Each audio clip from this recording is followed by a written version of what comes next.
To order. And I have a bunch of agenda additions. There's they're gone. There was a couple hard copies there with the additions on there, which hopefully helps a little bit. So under the Finance Committee, possible action on a note taker.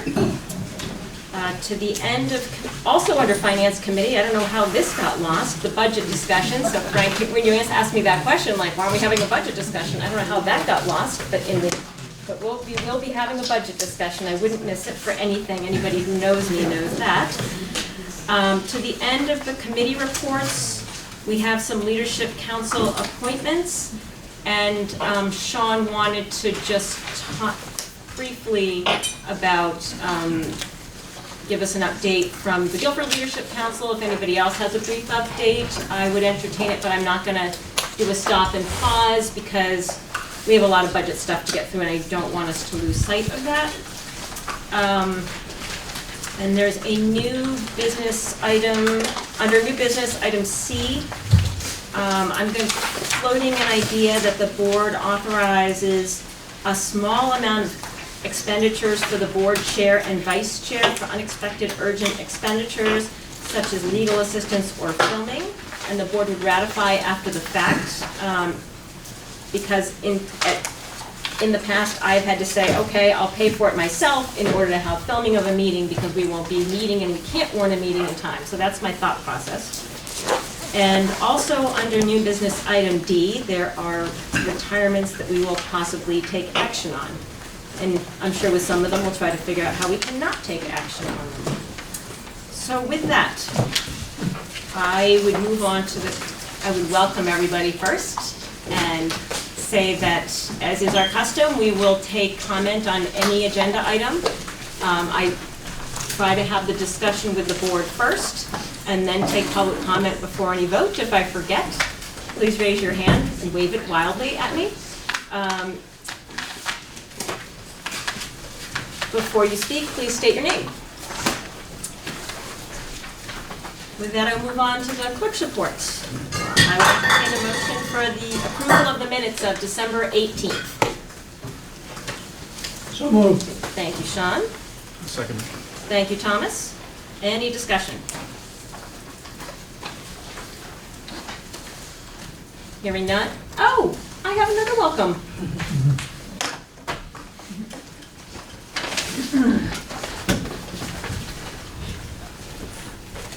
So we have a student council representative with us today. I'm a little late. No worries, no worries. I didn't see you there, and so I didn't go looking for this. So, I will find, there we go. Hand this over to Wendy too, that's for you. You think you might have another? Just you tonight. Just you tonight. You can handle it, all right, Elias? So Elias, I've known you since preschool, but you want to introduce yourself? Hi everybody, I'm Elias. I'm a member of the student council at WHS. Welcome, and I'm trying to see if there's anything in the agenda that Do we need our name tags? Oh yeah, pass the name tags. You can, you know what, Elias, I'm going to give you an agenda, and if there's something, if you have to leave before the end of the evening, and there's something you want us to comment on, just send me a note. Okay. Okay, awesome. So, hearing no discussion on the minutes of December 18th. All those in favor of approval of the minutes of December 18th, please signify by saying aye. Aye. Nays or abstentions? The ayes appear to have it. The ayes do have it. The minutes pass. Communications. I attached them to the email that I sent to everybody with the updated agenda. One was an email chain between Donna Russo Savage and Will Senning and myself about the new Brattleboro term lengths. I also sent everybody the new special ed waiting study information, which was not great news, and an email from Thomas that he had sent right before Christmas with an Atlantic Monthly article on turf recycling. And I think that was it for communications that I had to send to the board as of this morning. Does anybody else have communications they wanted to share? Oh, everybody had a quiet Christmas holiday. Hanukkah, New Year's, excellent. Whoops. Moving on to committee reports. We're getting right to the heart of it today. So Finance Committee. How do we want to do this? Do we want to do the Academy School review first? That'd All be right. great. Take it away, Sean. Yeah, or would you like Or- to introduce? Actually, I read the Academy deal, but I think it should be. Okay, so I'm happy to introduce Diane and Corey from Stevens and Associates. So this is a follow-up from our discussion on December 18th, where the board asked for much more insight into the Academy Improvement Project that is part of a capital plan. It's a long-term capital plan. We are in the planning phase of that, so there's no like bond scheduled or construction timeline imminent. This is the part of the plan that reviews the need and a conceptual solution to the need that has been growing at the Academy School. So before Corey and Diane do a presentation, I'm hoping Kelly could just say a couple of things about the learning conditions, the environment at Academy School, and then also if you have you have the report that we're going to review through email, feasibility study. Let's see if I can pull it up as well. And what we want to do there is, basically you'll see an executive summary that I think Kelly will speak to now, and then Corey and Diane will fill in the details of the project. So, Kelly? Sure. So as you know, we have a wide range of learners in our schools, and we've been really creative over the years at Academy with our space that we currently have. We have an MTSS model in our schools, which means multi-tiered systems of supports. And when students are in small groups receiving academic interventions or services for things like IEPs, they are going into learning spaces that are not necessarily the optimal space for them to do their targeted learning. We have renovated small spaces within our schools, which has helped, and we have brought in a modular building in 2008, which has served the purpose for a time with some pretty serious upkeep, but ideally something permanent would be the solution that we're after. The modular building is the big replacement, and that's there's a lot of things that are troublesome about it. One main thing is that a lot of students who go out there are traveling pretty far to get there. So the transition time from their classroom where the teacher has to pick them up, or they travel alone if they're older, to getting settled in their learning space can take up to 10 minutes. And oftentimes their session group time is set for 30 to 40 minutes. So between the transition to get there, get settled, and then get back to their classroom in order for the next thing to start, their actual instructional time is maybe 20 minutes at best. So that's a big problem when we're trying to really fill the gaps with kids. And as far as the resource room, you'll see that's where primarily the services for students on IEPs are provided. And right now it's one big open classroom, about the size of this room, divided into 6 learning stations. It houses 7 staff, and it's pretty tight. That's a picture of one of the rooms, one of the spaces in there.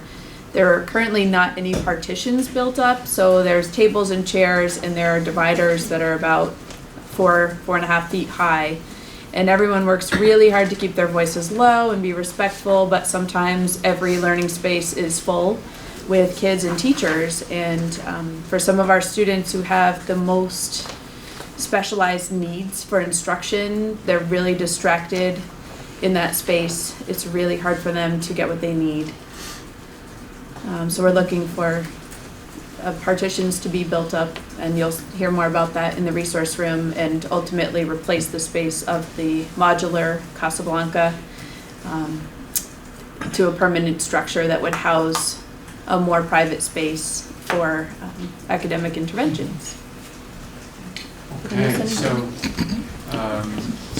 we're very fortunate to have Stevens Associates right here in Brattleboro. They were a logical choice for us.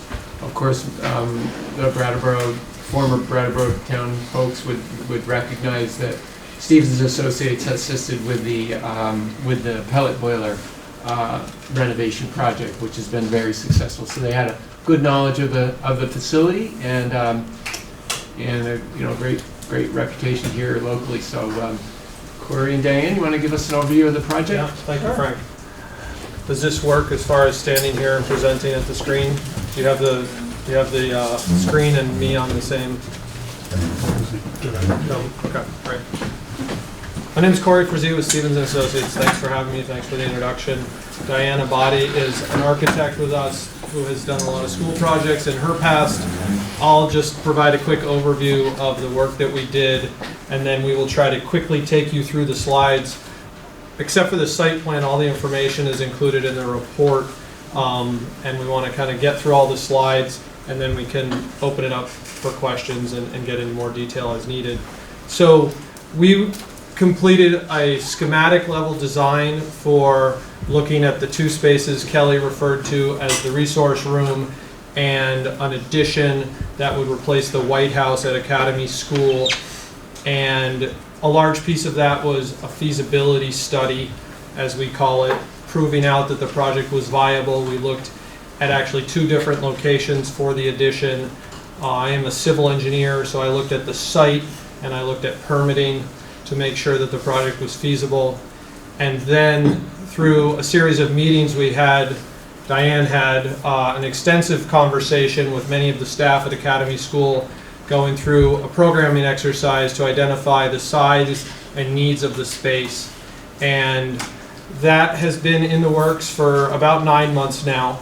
And we have finished that piece of work, which culminated with a professional cost estimate. So we took the schematic design, and it's been estimated for construction costs by a professional cost estimator, someone that we have a long-standing relationship with, who has done a very good job of getting projects in the actual budget that the bids come back in when we go to construction. And in parallel with that, we put together a project budget, which you will see tonight, which includes soft costs and other incidental costs for the project. Here's a quick agenda of what we'll try and cover tonight. Objective, project overview, starting with the site plan, talking about the renovation of the existing resource room, talking about the addition, and going through a summary of costs. There was a complementary project that we looked at the same time for efficiency purposes more than anything. There's a window replacement on a different part of Academy School that we'll brief you on. That's a standalone project, but we wrapped that into our work since we were working with the staff anyway. This is table of contents of your report. Do you want to quickly talk to these project objectives? Sure. I think Kelly and we've done a great job. I think I can go home. But I think the running theme that kept coming back was that the objective of this project was really to provide better spaces for students so that they can learn in an environment that would support that. So really what we set out to do is look at what those overcrowded conditions were and how we would address it. Also ways to provide visual and acoustical separation. That again was a running theme in both the special ed resource room and the Casablanca White House building. And of course we would also look to do this project using materials and methods of construction that would support the environment and be as energy efficient as possible. So to get everybody oriented with the site, Academy School off of Route 9 in West Brattleboro. You come in on an entrance road by the fire station, and then you exit around in a loop. This is the original 1950s building. This addition was added in the 70s. This infill, which fills out the A that is hard to see because of the roof, but that was the 90s addition. This is the White House, or Casablanca, which was brought in 2008, I think. It provides about 1,500 square feet for the uses that Kelly described. And this is the area of the addition. So for those of you that really know Academy School, this is the basketball court, and you'll see that the addition takes up about half of it. So I'll just pause as far as orienting everybody with the building. Does everybody know where I'm talking about? Perfect. Oh, so you got, next slide is that one, and the red is the pointer. So again, the orientation is a little bit different, but again, to just sort of describe the building, the 1950s building is very typical for this type of construction done during this time, which is double-loaded corridors, large classrooms. But what they really lacked, because the education system has changed, are these small breakout spaces. Again, this is that addition that happened in 1970, where they added 6 classrooms, and you can see here that this school has begun to sort of carve out some spaces in order to support some of those services. Again, the addition from 1995, which added a library, a art room, and some additional classrooms, and again, the White House here. This is where special education services are conducted now, and you can see, in comparison, what they did is they basically took a classroom of about 790 square feet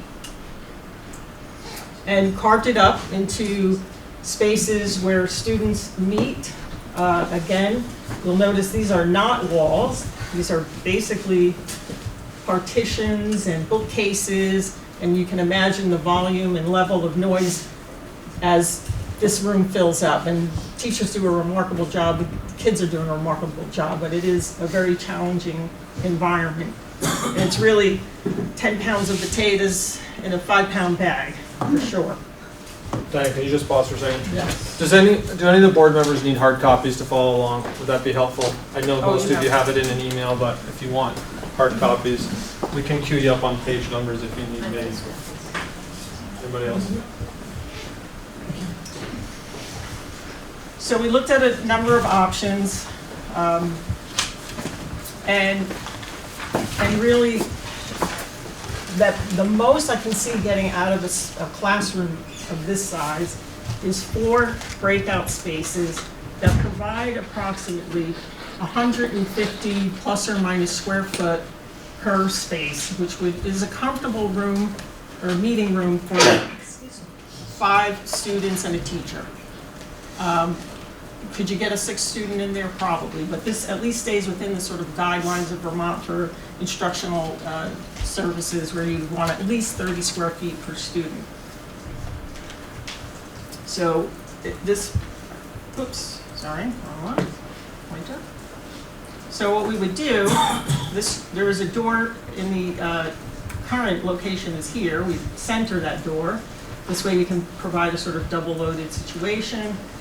We would provide a small air handling unit on the roof to provide fresh air ventilation, because currently you get fresh air through a sidewall unit ventilator, which would not be able to provide that fresh air circulation through these spaces now, which would have walls that would go directly to the ceiling, which would provide acoustical separation as well as a visual separation.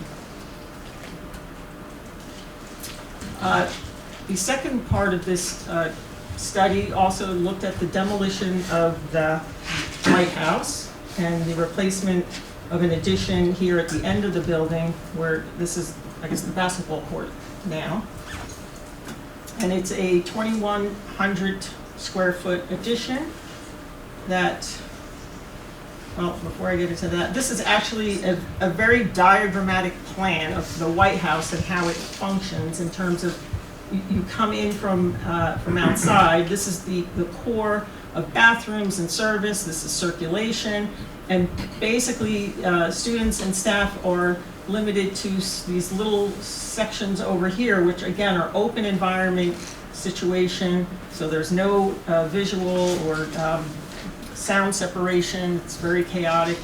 And there's also a small office space here for a social worker who has absolutely no privacy.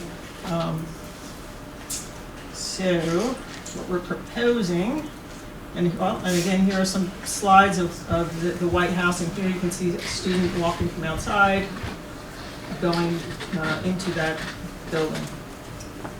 So what's being proposed, again, is a series of breakout or seminar rooms of approximately 150 square feet to accommodate upwards or average of 5 students and a teacher.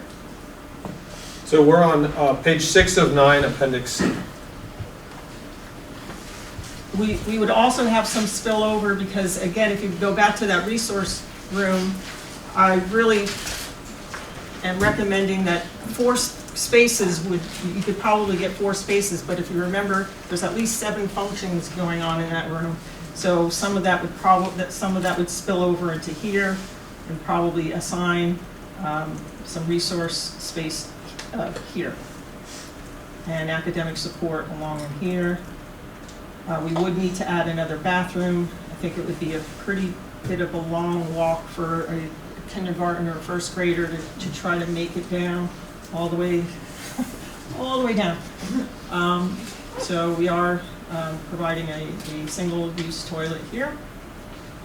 You would maintain the building egress here and a second means of egress here. The sizing of those individual rooms, I think it's worth noting that we talked with the Academy School staff about the appropriate number of kids to have in this sort of setting. And so each one of those spaces is designed to have 4 to 5 kids with 1 teacher. Thank you. And this is really just a rendering. That this is not a design. It is and it isn't, but it's just to give you a sense of the scale of how that 2,100 square foot building would look, or what that means in terms of the larger context of the Academy School as it is now, and then just a little bit of a close-up of that construction. All right, now our favorite topic, costs. Yes, go ahead. I see that all the rooms except the therapist room do have a window. Some have 2 windows. Yes. And I guess it's because it butts up to the existing building, Yes. so there'd be no, is that also set aside as a therapist room without any outdoor? Well, again, Distraction? this is sort of a first sort of pass. This is not a final design. I mean, there are going to be, if you go back, let me just go back. I mean, it's not very, it would be impossible to not have a room without a window, and so we thought it would probably be better to have that off as an office versus where students are. And, ideally, I mean, again, it's not perfect, but it would have fresh air ventilation coming in mechanically and circulating. And I'm thinking you would probably do some vision lights through, so you don't feel like you're in a closet, which some teachers are now. But again, not a final design, just sort of a first pass. All right, costs. As Corey mentioned, we did send this out to a professional cost estimator who we've been working with very successfully over the years, who's been very accurate in his estimating. For the renovation costs were... Hold on 1 second. Yeah. So now you're going backwards. This Appendix is, A2. yeah, Appendix A2. So I thought I would just look at the hard costs first. So the hard construction costs of what it would cost to get a contractor to do this work is shown here for the renovation, which is it's a 790 square foot room, which comes out to about $197 a square foot for hard construction costs. Just read off that total. Where's that? for the renovation. Okay, 156, 491, it's a little blurry, but is that? Yeah. Okay. And on the second column for the new addition, for a cost of, I got it. apologize again, That- can you see it? $887,881. With a square footage cost of 408. Combined cost of 1,440,000, No, 1,044,000. 44,373. So with a combined average square footage cost of $351 a square foot. So as a budget, there's, those hard costs are not the only costs that you look at. There are, of course, the architect and engineering fees, permitting, and other owner soft costs, which we've captured in this spreadsheet. We've made a bunch of assumptions, but on similar projects like this that we've worked with the town on, things like having an owner's rep or a clerk of the works, as we call it, having some presence for design, for testing during construction. So we've included budget numbers for those just to try and put together a comprehensive project budget. Right, so we've taken the hard costs and plugged that number in here, and then added in these soft costs for architectural and engineering, budgeting purposes, and other soft costs. And that brings us up to an estimated project cost of $1,434,500, with a estimated square footage cost of $483 a square foot. And I think we ought to let's not do the windows now. So that's without the windows. So that's without the windows. And we can cover the windows quickly, but I think this is the heart of the discussion, right? Thoughts, feedback, questions? You love it and you want to get ahead and do it. Just a little more background. So the Brattleboro Town School Board had approved the study to move forward, but they started discussion about this, I think it was nearly 4 years ago. 3 years we got pretty serious with different concepts, and at one point there was discussion about a preschool improvement at Academy. But as that conversation evolved, it was pretty clear that Oak Road had a sufficient capacity, so there really wasn't need for new construction for preschool specifically. But that certainly led into this recognition that as student needs changed, the facility did not accommodate what we needed. So as you said about last year, there's been a very thorough analysis of options, the flow of the programs, and certainly the feedback from the Academy administration. So that's why we're here. Yes. I sort of was wondering a little bit, and I think I have some information about the demographics of the Academy. I think the Academy has the largest enrollment of any of the schools within the district. And do you want to speak to that a little bit, Kelly? Yeah, aside from the high school, of course, the high school Yeah. has more than we do, but No, I was talking elementary about wise. Yep, so we have 3 of each grade level, K through 6. And we also have the highest population of the ESOL students, and a couple of students who are deaf and hard of hearing as well. And part of this that I forgot to mention in the beginning is our students who are deaf have recently gotten cochlear implants. And so the acoustics in the rooms where they're currently being instructed when they're receiving their special ed services are not great for that as well. This addition, Diane met with our special educator, teacher of the deaf, Sharon, to talk specifically about that as well. So it's been an important piece of our culture just because we're trying to all learn sign as well. What is your total enrollment? Right now we're at 330. 330. Yeah. Do you have a sense about how much the per square costs you're looking at for this building compares with other educational buildings around the state? I've actually done a lot of sort of online researching to get a little familiar with that. And I will say that one of the things that did become apparent is that we happen to be in a region where the cost for building schools is one of the highest in the country. Don't know why that is, but there are lots of trade school magazines that collect this data and put out reports, and it does show that Vermont costs, or what they'll call like the median cost for construction for square footage for a elementary school is about $400. And that means to say that it's the median price, meaning that half of the projects are more than 400 and half are less. But in comparison to the rest of the country, we happen to be in an area where, for whatever reason, the cost of building schools is higher than here in Vermont, and that's true also for New Hampshire, Connecticut, Maine, and Massachusetts. We're sort of called the Region 1, where that group of states happen to be the most costly in terms of school construction. So we're sort of in, I felt like when I saw this, I was like, we're in that ballpark.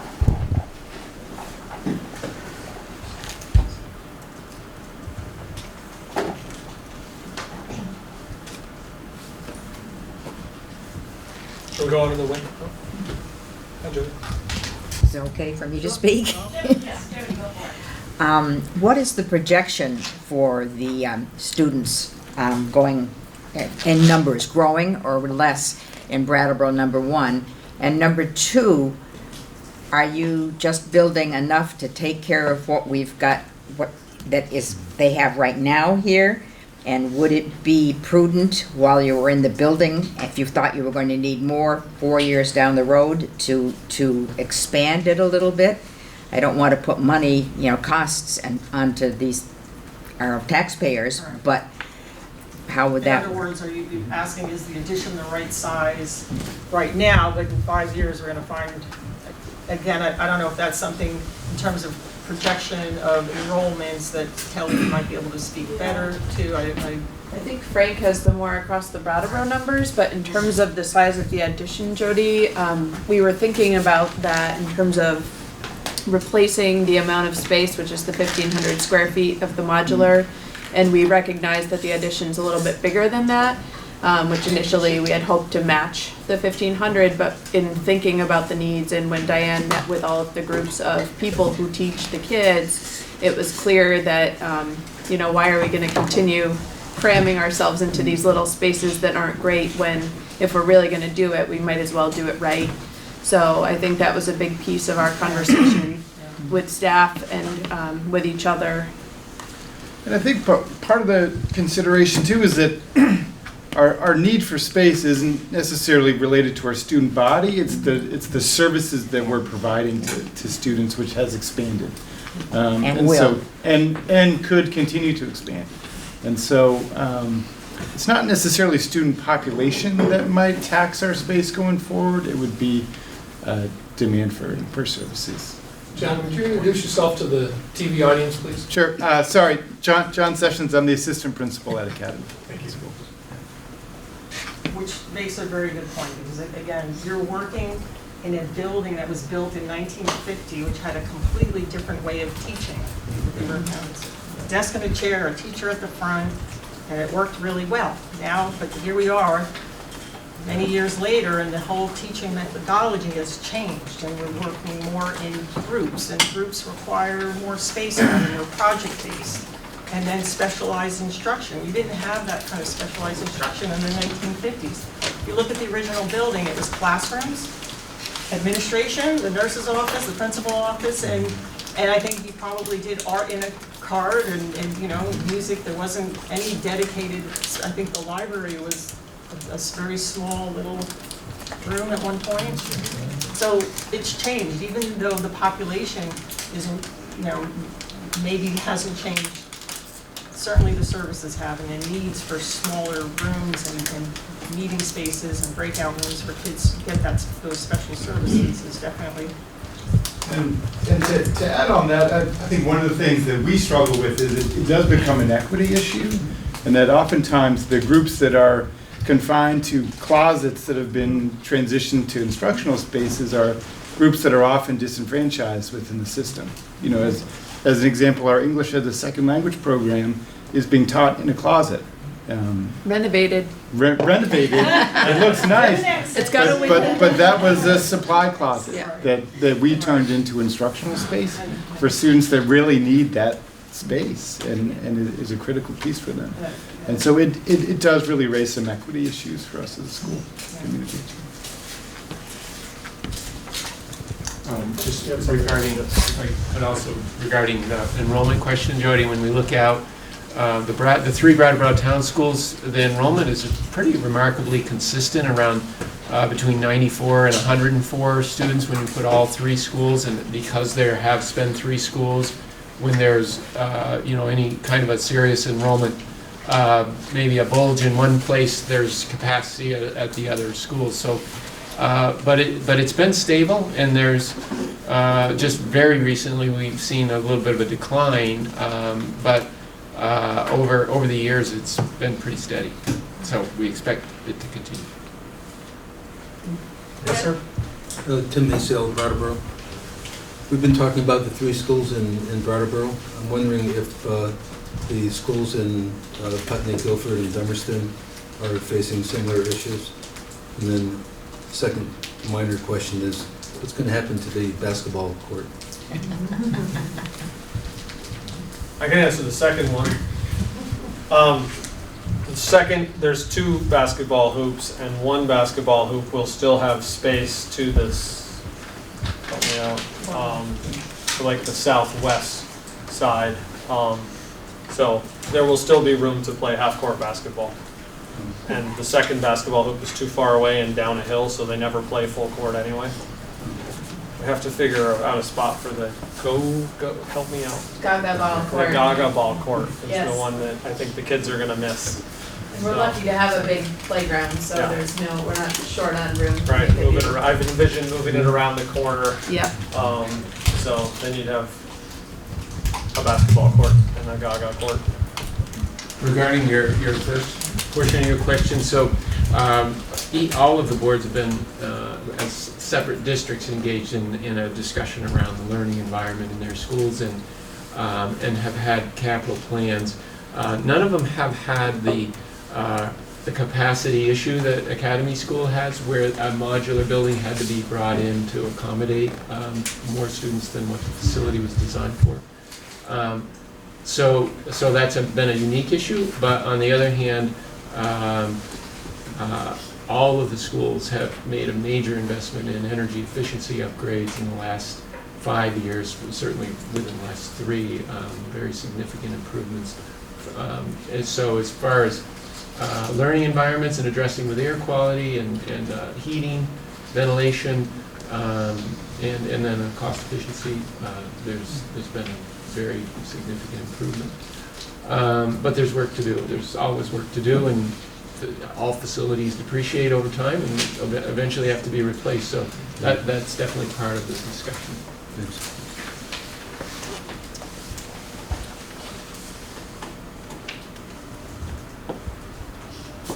Should we quickly cover the windows? And also, if you wouldn't mind, a hypothetical timeline on, if the board said, yep, let's move forward with this, if you could just give us the big swaths of a timeline, assuming. Yeah, there's depends a little bit on the structure of how the school board wants to approach the budget or the project with pre-qualifying construction contractors. We really like using construction managers if that's the method that you prefer. But in kind of round numbers, it would be 6 to 8 months to get through the design and permitting process and be ready to start bidding the project, and then another 6 to 8 months to build the actual project. And of course, winter would impact that. So provided that, let's say we broke ground in a March, April timeframe, and construction would be 6 to 8 months after that. So that gives you kind of a year to 16 months as a range for start to finish. Maybe just more context on that. So the nature of this project would require a bond, or it could be a 5-year municipal loan if you wanted to go that route, where you voted at a town meeting, at a annual meeting. That's an option, but the draft budget that you have does not have, let's say $100,000 debt payment for the first bond. So if we did proceed, that would be something we'd want to look at as a modification. The current budget does have 100,000? We did not have new debt in this budget. We do have, as I've mentioned before, pretty significant capital reserves, and I think 100,000 would certainly fit within the capital reserve, which means we could proceed without affecting the general budget. Right, I have not heard any possibility of any state assistance for any building, right? You haven't heard Yeah, anything they different ended than 2007, and there's been a lot of discussion about it. The whole Act 46 had a lot to do with equity. There's a great deal of concern that wealthy communities have the funds to move ahead without the state, and the rest of us don't, and that has happened in a big way. So I know it's getting a lot of attention, but no bills or specific timeline that I've heard of. Well, actually, Liz Adams was on, the House did pass, the House committee, they H209, is their proposal for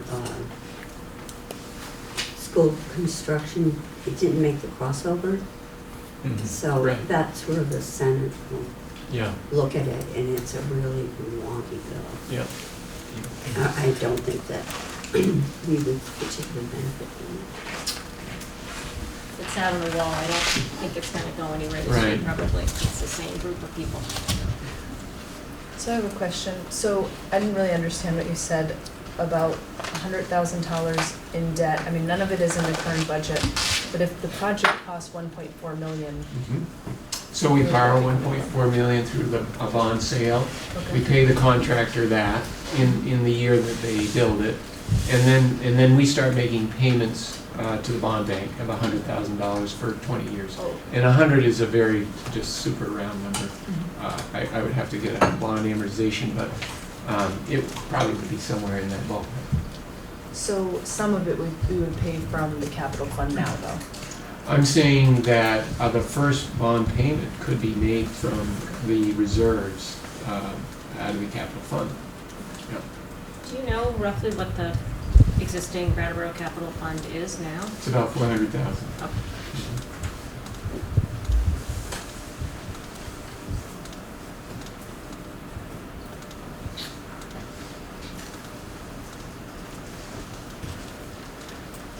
Other questions for our presenters? Cover windows quickly. Oh, yeah. Yeah. Let's just at least identify where on the building it was and Okay. share the Right. cost with them. Right. This is not part of, it's Right. not part of this Right. budget, but one of the things we looked at, there are a series of windows along the south facing, or they get a lot of south exposure on the existing, in the original 1950s building. They're beautiful windows in terms of, they're sort of these monumental with the glass block, and they let in lots of sort of diffused light, and the teachers love them, but they're incredibly energy inefficient, and they allow a lot of solar heat gain that passes directly through that glass block. It has absolutely no resistance to solar heat gain. Those rooms become little ovens, and they are also the original wood frame, which are really, I've spoken with Matt for maintenance over these windows for some time, and they're very problematic in that, they're leaking, the wood is rotting, they need constant repainting, and they're just become problematic. and they're incredibly energy inefficient. So that's an interior view of the windows, but you can see it's very nice. It's very sort of part of the historic character of the building, which I would hate to lose, and I think some of the teachers were very upset when they thought we would be getting rid of them.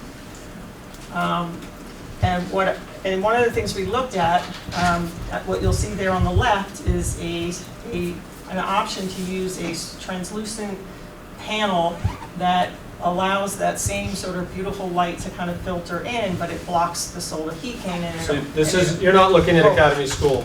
This is an example of. This is an example, No. but here's the Academy School on the right, and showing the old glass block and how it could look using a more modern, up-to-date system that would block the solar heat, but still allow natural daylight to filter through, and also provide a much higher R value. The R values on windows, even on a good window, is probably an R2 or R3. If you're a super efficient window, you might be an R5. This, I'll give you some comparison. Like a wall has a R value of 20 or 19, which is good, right? But a window does absolutely very little in terms of thermal resistance. So this particular system is able to get up to, this is just a diagram that just sort of shows how it's able to block the solar heat gain. I won't get too much into the details of that.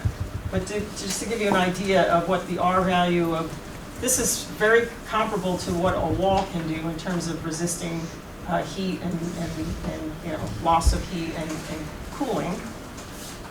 And this also is what their most expensive as well, but their most robust system can do. It can actually perform as well as a wall. Of course, we could not afford this. I'm not saying this is what we priced, but something along in this range is well within the means of the estimate that we did, and is also performs better than a super high efficient window. So we did a cost estimate on using that system. There are approximately 42 windows. They are monumental. There's quite a few of them. And we got a cost estimate for that for, is that 94? I can't see. 98. 98,500, which is a approximate hard dollar cost of $90 a square foot. Again, plugging that into this spreadsheet to look at, to add the soft costs as well, brings us to 127, which is approximately $3,000 a window. And it's 42 windows across. How many classrooms? 5? I think it's, You only remember? yeah. It's actually 4, but 4. But one of the classroom actually has two bays, so it's like 5 bays. They run the length of the rooms, and they're quite large. They would, just something we did as an additional study, just as an option. You didn't look at the other side of that hallway, those north-facing windows, which are also massive glass. They get 0 solar gain, but it's just as much loss. Yeah. I think we could use it as the same reference point, but this work came up primarily because of a maintenance Because issue. the sun, Yes, where's and the because paint, of the sun, where's the because- wood out, yeah. And that solar heat gain that's coming in. Yeah, on the north, it's not a problem. It's probably quite nice, but it's the aging of the it's system. cold, And it's cold. is what Well, it that's, is. Yeah, yes, the yes. comfort's not. Oh, yeah, the comfort there's zone. no resistance to any kind of.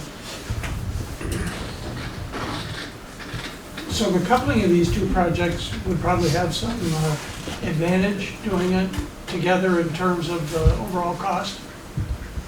There's probably some economy of scale to that. I mean, it's not, again, if you have one contractor versus 2 contracts, you're going out once to a bid versus twice. So yes, it definitely would, there is some economy to doing it together. Have you done any numbers on what the fuel savings might be? I've not gone that far into it, but we would. Energy savings, did you say? Yeah, fuel, yeah. Fuel. And you mentioned the extremely efficient windows. Do you know how much more those would cost roughly? Or what sort of difference would you talk about in price if we did do the very energy efficient replacements? Do you mean in terms of? Just a rough, how much more you said that this was in like the middle range, but there were some that were extremely efficient, but that we weren't gonna be thinking about those. Do you know how much? Oh, cost-wise? Yes. Off the top of my head, I don't, but I know it was so high that I do, I don't know that if it made sense. I mean, Okay. but I can. I mean, a lot of those, I probably have it, I want to say it's more than, more than 20. It more than doubles the cost of the window. Thanks. That's what I was. Yeah, if it wasn't, if it was like a 20% or 50%, it might be something you'd want to consider, but I think it's more like double. Okay, thanks. So that building has 2 pellet boilers in it, so it's not a direct carbon or direct oil trade-off to save it. Yeah. So is this the only portion of the projects that would be affected by students actually being there? I mean, I assume that you can't do that window stuff when the students are in the classroom, et cetera. You have to do that like during the summer or break or something, so, but the other stuff could happen when? Yeah, actually, that's a good point, because, the construction that goes on out here could be managed during school. I certainly think that's There's an egress issue that we'd have to solve. Yeah. That's a major means of egress out of the building. Which we would probably do right here somehow. But yeah, I mean, it's a 1-year project, or, I'm sorry, it's 6 to 8 months of construction, so it's gonna happen while students are there. But the windows, that would have But to the be windows- Probably not. Right, I'm sorry. Yeah, probably not. Yeah, you wouldn't want Do the White to House do that demo during the last. summer, during the summer. Are there no shades on the windows now? Because it seems like the There might be primary some. concern is the sun, which they're not there that much of the summer, and so Right. Have they tried shades? I don't think all the way up, but it's also really cold in those rooms right now. Right. yeah. I was in one today and walked in and said, oh my God, it's freezing in here. Yeah, they have shades for the bottom half. Yeah. I mean, shades help for a certain amount, but what you really want to do is block the sun before it gets into the room. Because once it's in the room, it's just, it's heat. But yes, for like temporarily to kind of work, it works as a. Are the wood sills embedded in that block glass so they're not easily refinished, refurbished, or are they? Well, the glass, you mean to refurbish the? Yeah, if you really wanted to just sort of tune it up and then bring in window quilts or something, as I recall, those sills would be hard to separate from. They are. It is. It construction. looks like they built it there. It's not like back in. We don't go to a window manufacturer and they didn't come in. They probably built them right there on the site with the wood frames and caulked.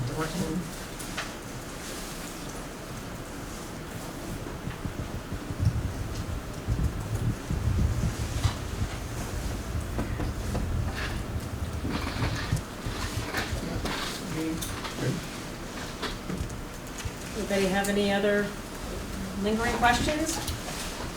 Would we have a board discussion about things afterwards, or should we have that now? Or? I'd like to see the long-term capital plan and get a sense of what we're looking at as far as that going forward. I mean, borrowing on something that's gonna last longer than the bond is, generally pretty sound. But I know we've got, this place is getting a roof in a couple of years, and there's some other pretty good projects in there. Well, my kids went to Guilford School, and I know they've done a big renovation of the Guilford School, and my children were there. But, there's still things that could be improved. Tectum on the roof of where they all have lunch. So Tectum is a very old building product with no R value really. So, and also in Dummerston, Now that we're a single district, I think when we look at this, then we also have to think about equity in all the schools. And I know when we had the field meeting at Dummerston, it was raining, I couldn't hear anything. It was just, there was the rain hitting the roof, so there was no thermal barrier there at all. So, I think this is fantastic, and it's probably extremely needed and timely. But I think also that as a district board, we have to think about Guilford, Dummerston, Putney. I think Putney's probably done, gotten their school to a better place than a lot of other schools. There are quite a few elementary schools that all probably need some attention. Well, speaking to that point, when Windham Wood Heat started organizing the work in the Windham County schools around the Clean Energy Development Fund, so this is a result of Vermont Yankee closing down, and it was a couple of $1 million made available for energy improvements. These are competitive grants. That was about when I also started in this system 5 years ago, and we did engage energy audits on all of the buildings in the Windham Southeast Supervisory Union, and as a result of that, we went through pretty much every building for the highest payback investments, and it was primarily oriented toward energy efficiency, reducing fossil fuel use. Point is that in terms of equity,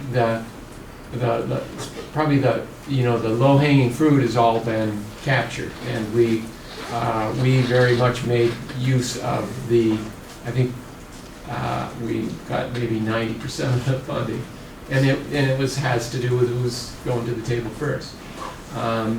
So the point is that I think we do have these, particularly around heating control systems, and a thermal envelope.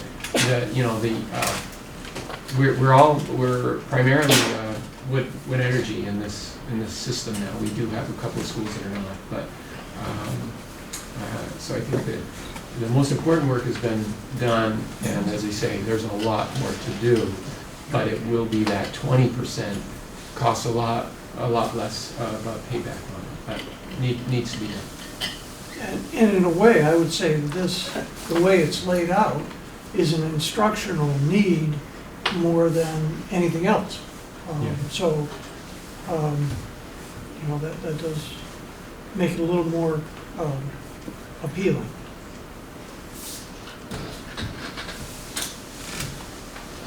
Anybody else want to share a thought right now, or should we? When will we be coming for? So we could maybe do that at the end of the budget discussion and sort of come back around so people can think about it a little bit. I think I would just like to say the piece that speaks to me is, we talk about our priorities as a district to support all students, and I think this is really a case where we're supporting children with hearing needs and children who are struggling in schools, and there's a large population there. So if you know me, you know how much I would hate to spend $1.4 million on anything, but I do think, as we're thinking about our priorities, that really speaks to me. So that's just the only thing I want to say before we go into all the other budget discussions. So thank you, and should we stay? Are you going to come back to this tonight? Is that what I'm hearing?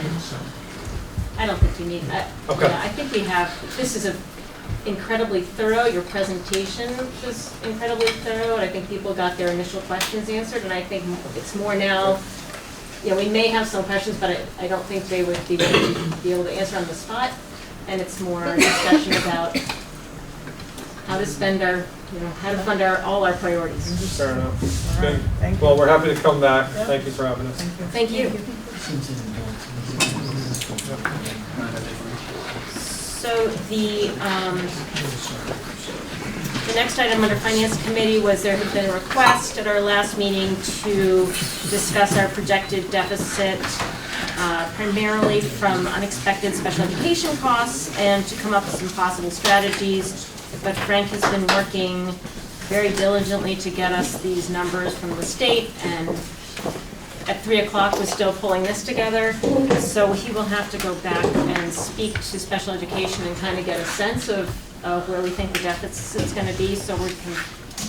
Do you think you can do that by next meeting, or should we push this off to February? Probably February would be better, and of course, keep in mind that this is an issue for the supervisory union.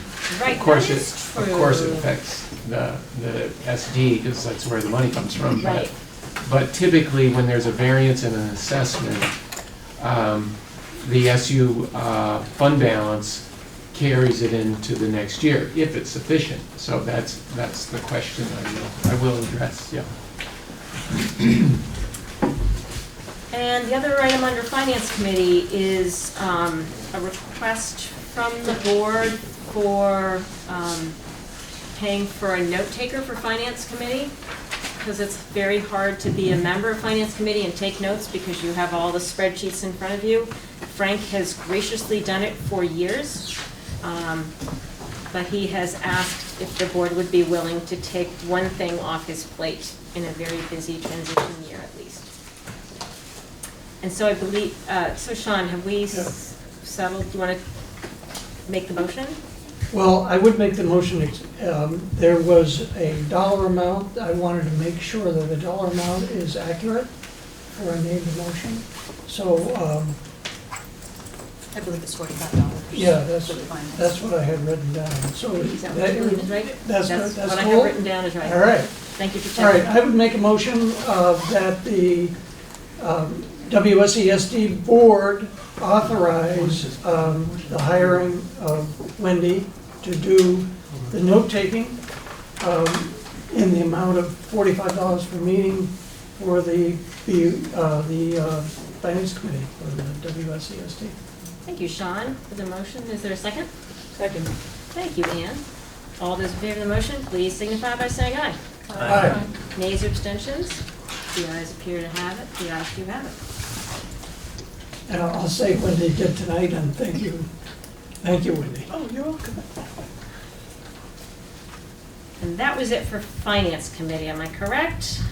Well, we did pass Except the for- warrants and the payrolls. and Oh, I usually yes, just we say gotta do that. Oh, but we are doing that We'll later. do it later, but We're doing I that usually later. say that we met tonight Yes. at 5 and a little after 5. and Worked on that till 6, and Frank did give us some information that we're gonna go over more in the regular meeting. Well, no, right now, actually. Yeah, okay. We put it right under here, so. Yep. So, Jump right in? jump right in. Okay. Time like the present. I did make 25 copies, so the Finance Committee has a 6-page document, and I want to make sure the rest of the board has this overview document. And then we have a few extras. Kelly, you probably did one, and maybe, who else? Who else? Thomas?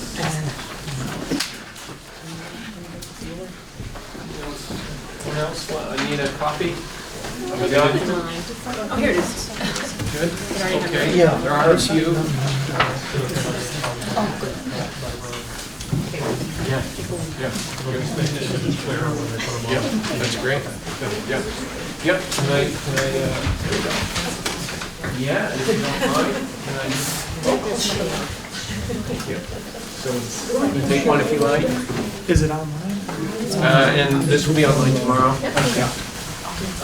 We don't like to put, I don't like to put things online in advance of the board seeing them. But this is a series of documents that I would assume will continue to evolve. This is all part of a draft budget. So what I have handed out are. Could I just, if people want to take a picture of somebody so they can look at a photo on a, if that's helpful, I'm just trying to think of how we can get information to people if they want to. I'm sure we could have if I thought of it ahead of time, that would have been great. Oh, I don't mind just plugging in. I don't know if you. Oh, yeah? Yeah, you don't mind doing that at all, if you like? That would be great, That would be Okay. awesome. especially with the colors. With a camera too, that'd be great. Oh, How can I assist? it's a seamless interface. Steve will tell me if I gotta push other buttons.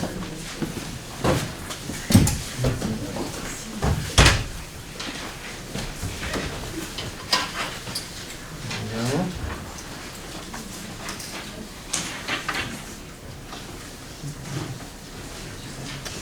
And is there an on button on this thing, or does it just come on? There should be a remote. Ah, remote. Yeah. Did you hide it? No, the remote's in the back.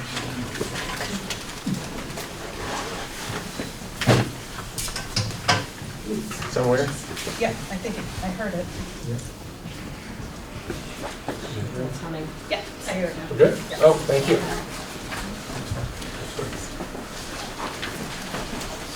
Okay, so I've given you 6 pages, and I'll give you a quick overview of them, and I will flip through this document as we go through, so everybody that wants to follow along. So the 6 pages are, the first one is going to be estimated tax for the school property tax rate as a result of a revised budget. I'm going to go over a second document that's going to outline reductions to the draft that you saw on December 18th. Okay, 718,000 or 788,000 I've removed. I'll go over what that means and why. And then for the board, the 3-page document that you have on the revenues are the assumptions to fund the $51 million budget. So we'll go over that. And then the last page is the Career Center, the Windham Regional Career Center. Both the revenue assumptions and the way in which we come up with a tuition rate for our Windham County sending schools, Leland and Gray, Bellows Falls, Twin Valley, and so on. And then I would want to help you understand how that affects the main budget. So that's the content that I had in mind. This first document here, I've got it up on the screen as well. This is a document that the legislature asks all school boards to publish in their annual reports. And here's some of the highlights. Fortunately, the preliminary data from the tax commissioner right off the bat gives us this 2.3% relief. So I'm at the very top of the page there on your first page. And the whole state is subject to this, what is called the property dollar equivalent yield, a $10,000 number that is the basis for dividing our proposed budget by. So 19,081 is our proposed cost per student. The whole state takes that $10,000 number and they divide it by their spending per student, and that's your tax rate. So you can see why it's so important that we we get this enrollment number. And of course, we know how many kids are in the schools, but the data goes from the school attendance registers to the state of Vermont. The state of Vermont takes tax data and other data and equalizes it and sends it back to us. So I'm quite relieved to see that this is not substantially different than our current year. So our current year is 2,234 kids, equalized students, and our new number is 2,241. If that had have dropped, whatever percentage drop that is, and we've seen this, all of you and school boards have seen this, that's at a direct translation to the tax rate if we don't drop by the same amount of spending. So fortunately, it's a stable number, and in fact slightly up. So in summary, when we take the revised budget that I'll go over with you of $51,311,000, and we subtract these grants, tuition, revenue sources that are not from the education fund, $8.5 million. We get something called education spending. The whole state does this, and then we divide that education spending by the students, and there's our cost per student. A couple more things. The state also sets a threshold in which if you spend more than a certain amount without exemptions, then you're subject to a penalty. This looks bad on the surface, but it's not as bad as it looks in that the threshold is $18,756, and our number is $19,081. However, because we have bond debt in Putney and in Brattleboro Union, and that is nearly $2 million divided by our 2,200 kids is $878. We are exempt from the penalty up to that amount. So you can see the difference between $18,007 and $19,000 is somewhere around $300, and we have a buffer of $878. So we're not subject to the penalty with this draft budget. We still have to raise the money that would support a $51 million budget at $19,000 per student, but we're not subject to the penalty. The penalty would be for every dollar you spend over $18,756, you pay twice. You pay double the tax. So, a couple other things. You know, we're a union school now, so there's several CLA statistics. So I have that on the document the board has, and that's why we just say everybody starts out at $1.75. That's simply 9,081 divided by 10,000, whatever that number is, 883, equals 175%. We're 175% more than that number. They move the decimal over a couple of periods, and there's our $1.75. That's up a projected amount of 2.7% over the current school property tax. This is the homestead school property tax. As we talked about at Finance Committee, the more important number is the 2.85%, and I say important number in that the general statistics are 80% of Vermonters are subject to the income sensitivity provision of the school funding law, and that's where if you earn less than $50,000 household income, you won't pay anything more than 2.85% of your income. Even if your property tax bill is $4,000, you're only going to pay a little less than $1,500 in that example. But as income goes up, the 2.85% is adjusted as well. And then when you exceed, they change the number every year. I think it's $130,000 of family income. The exemption goes away, and you just pay whatever your property tax rate is times the assessed value. I think that's about all I wanted to say on that. I do have the CLA statistics that just came in from the tax department, and we have no control over this. This is not really anything to do with the school board's proposal, but our $1.75 in this draft budget gets turned into these numbers. You know, $1.73 at the Brattleboro town office, $1.68 at the Dummerston town office, you know, $1.78 at Guilford, and $1.78 at Putney, because of changes in market value real estate transactions in each town. So, next is explaining how we got from your draft budget of December 18, $52,100,000, which was a 3.6% increase, to this number, $51,311,000, down $788,000. We're now 2.1.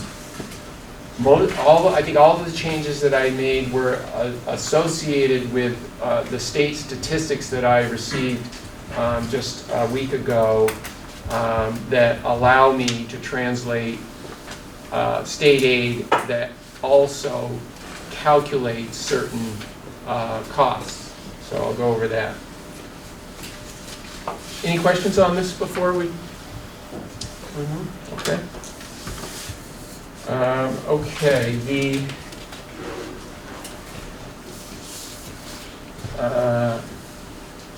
the adjustments, actually I just have that in a list that I've given you, and we can get this up on the website, but it's not that informative if you're looking at this sheet.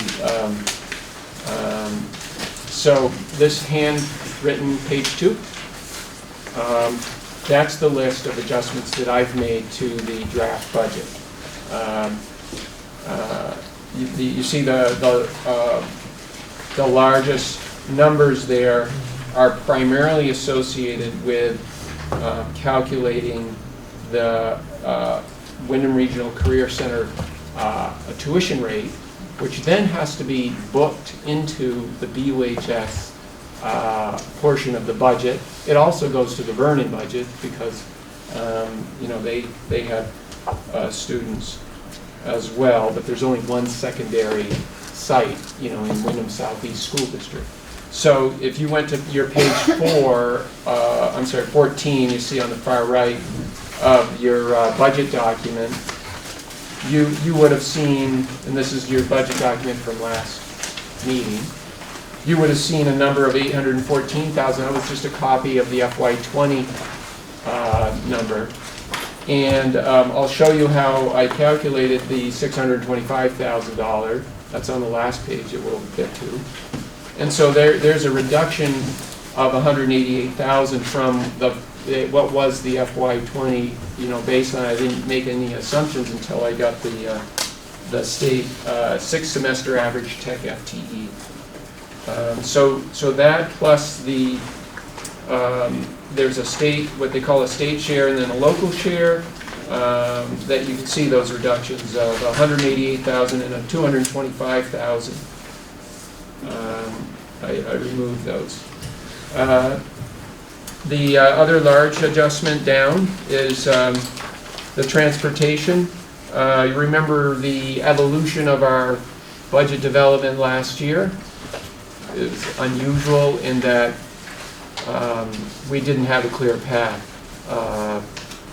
right up until I think it was June 25th, a couple of days before the fiscal year started, which is highly unusual. So the point is that we brought in old conventions not having any information about the new conventions until after budgets were published.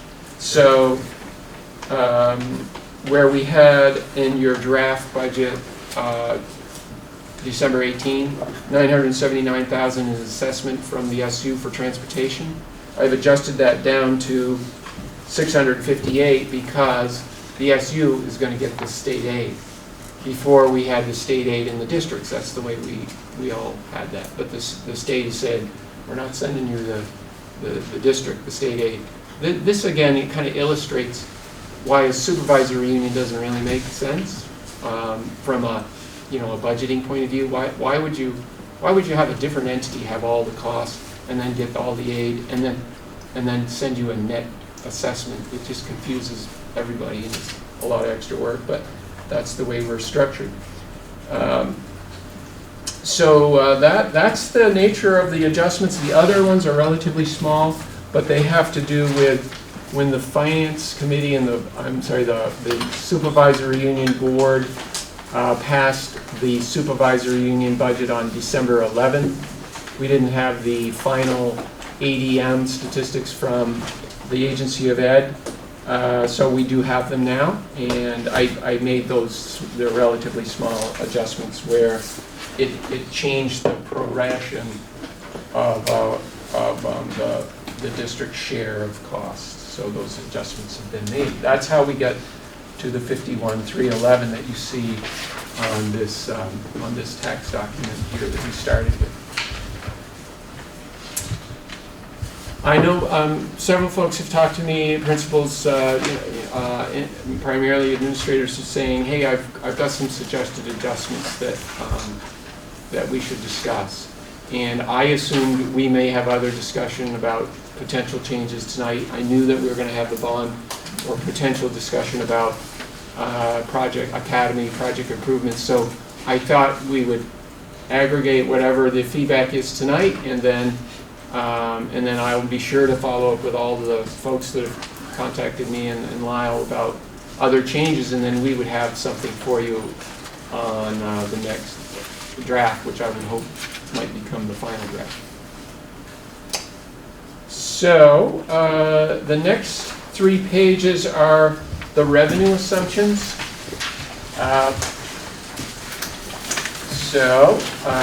I have that again, kind of the hand written section there.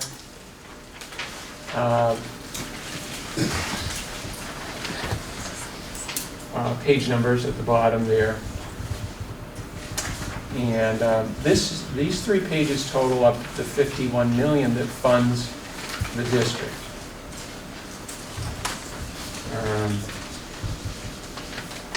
So let's see if I can get this blown up a little bit. There we go. Okay. So I don't think you're going to want to go over all of these details. I'm glad to try to answer any questions you might have, but maybe a couple of the big number highlights. Where you see in general a number in FY20, and then you see nothing in FY21, oftentimes that reflects the fact that it was some sort of a washing entry, a pass-through, like the Guilford paying bands. Well, you would have seen that as part of the tuition number, $3,377,000. But in the new number, $3,200,000, right on that page 3, the biggest number on that page, that difference has to do with pulling Guilford out and then looking at how many 12th graders left and how many 6th graders are coming in, and then setting a tuition rate for the new year. But in some instances, like actually the second line down, that's a one that reoccurs. So again, on my handwritten page 3, I'm looking at this $12,500 number. Okay, other rentals. There's several of those examples. That might be the one where the SU paid the Dummerston School District for the space to run the special ed intensive needs program. Well, you're not going to have a system where you pay yourself, because we're all one entity. So there's several of those sort of examples. So we've already talked about these large assumptions around the Career Center tuition. That's at $625,000. I'll show you how that's computed on the last page. As I mentioned, the $3,200,000. I think we're heading toward a tuition rate of either $15,750 or $16,000 for the high school. And actually, it would be for the whole system, but the high school is where most of the tuition is received. And that's based on cost minus all of these other revenue sources. We can't make a profit when we set tuition rates. So it's cost minus revenues that taxpayers don't pay for divided by kids equals the tuition rate. And this is obviously a very significant relief or benefit for the region, having $3.2 million in tuition revenue. That's costs we don't have to raise on our local tax rates. Those are the major assumptions on that first page. Any questions before we go to the next? Could you just clarify for me that number that you just mentioned, the $3,200,000? Yeah. And the previous year was $177,135 more. Yeah. So what does that mean exactly? That's because Guilford is not in that number. Guilford was in $3,377,000. So if you take out $380,000 for Guilford, you'd be about $3 million, right? So really, we're up $200,000 if you were you were looking at apples to apples. I see. And we continue to see good enrollment growth, right? Dover, Marlboro, a little bit of Wardsboro enrollment, Halifax, a number of, towns that have choice are choosing Brattleboro, which is excellent. And then on page 2, that education spending grant, that's from the state, is that Yeah. right? So we're 2 million plus more this year than the previous year, is that right? Right. So what that reflects is all costs. I don't know if I printed it out, but if we go to the next page, which on my handout to you it's labeled, page 5. So what that 42 million represents is, when you go to page 5, it's looking at 51 million in spending, okay, 51,311,000 in spending. That was on that first document I gave you, the tax page. And then you subtract all other revenue. Subtract all of this revenue that we're looking at. And the difference is 42 million. That is a balancing number. That's the one that comes from the education fund, and it also sets the tax rate. So it's generally not a good thing that number is up, right? Because as that number goes up, it means you've had to raise a tax rate that funds a bigger number. But the reason it's up is because our spending is up and some of these pass-through revenues are down. But that is the majority of the school funding right there. Other significant revenue sources, though, as we just sort of go through these assumptions, the next one after that, 3.2 million, in terms of just magnitude, 1.2 million in the Title I sub-grant from the supervisory union. You see that? There's so many good things associated with the intervention that is delivered to students as a result of that funding. That's primarily all teachers, right? Academic support. And that's been a very stable, and you can see we've got an assumption for an increasing, I believe, Paul, I know we got to resolve the issue about Putney, but I believe we've increased academic support in Putney. They were definitely lower than the other districts, and we've got to resolve whether or not we have enough carryover money to fund it or not. Another assumption is Nancy's done a great job with pursuing and securing the technical education grants. We have not necessarily assumed that they will be sustained, so that's why you see some of them don't reoccur. When you look down, I'm now on page 4, state support for technical education, and then you flip to page 5, you see a lot of technical education funding, and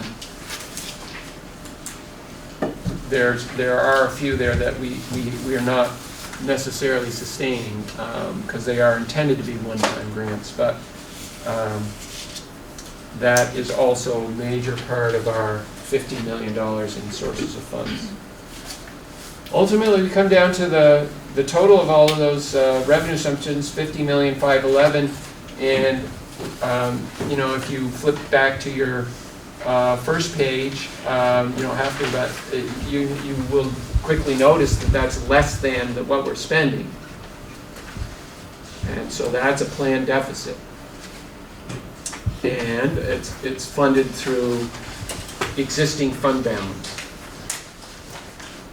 And I've proposed $800,000 as a use of existing fund balance. We have approximately $4.2 million in fund balance right now in our general funds, and we have planned on 1.017, $1,017,000 this year. use of fund balance. We'll see how the fiscal year goes, but that was what was approved as the fiscal year 20 plan. So that would bring us down to a 3.2 million general fund balance. And if we applied 800,000 against that, which is this proposal, we would have a net ending fund balance of 2.4 million, assuming that we got all the revenues that are on this budget and we spent what we said we were going to spend.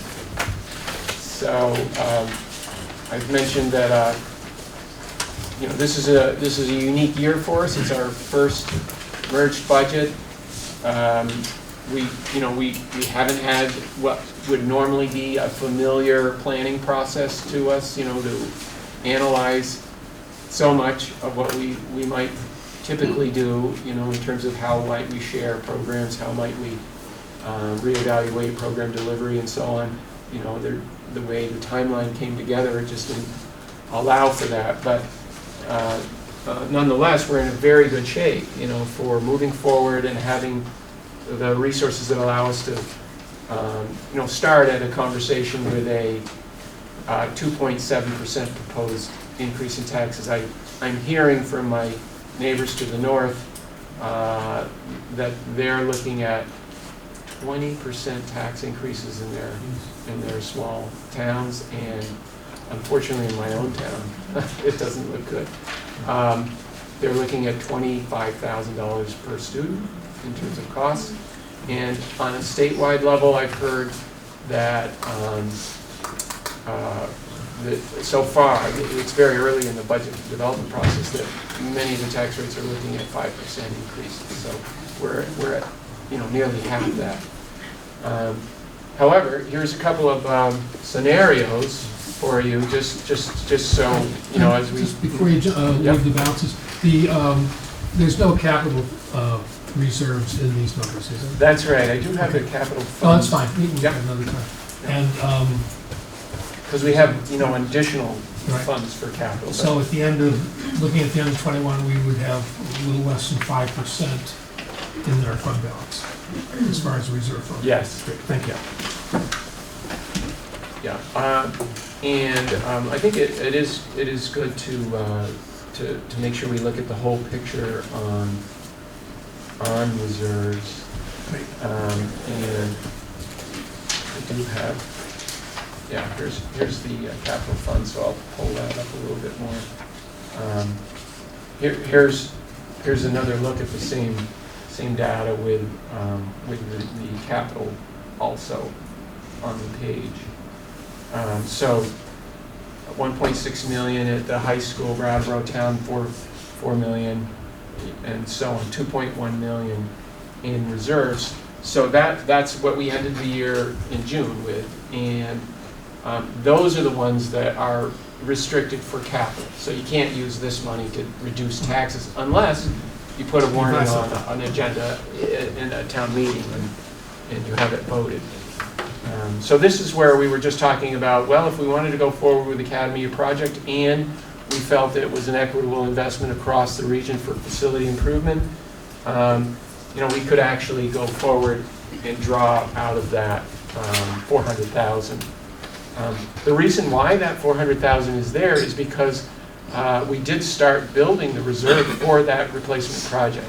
At one time, we thought we were just going to flatten that building and put in a equivalent for 800,000, and at one time this reserve was 800,000. We went out and did the Green Street project, the Academy project, and some upgrades at the Oak Grove system, so that's where we came down to 400,000. Okay, and I was going to give you just a quick scenario analysis of, okay, what happens if you did 600,000 instead of 800,000, right? So if I change that number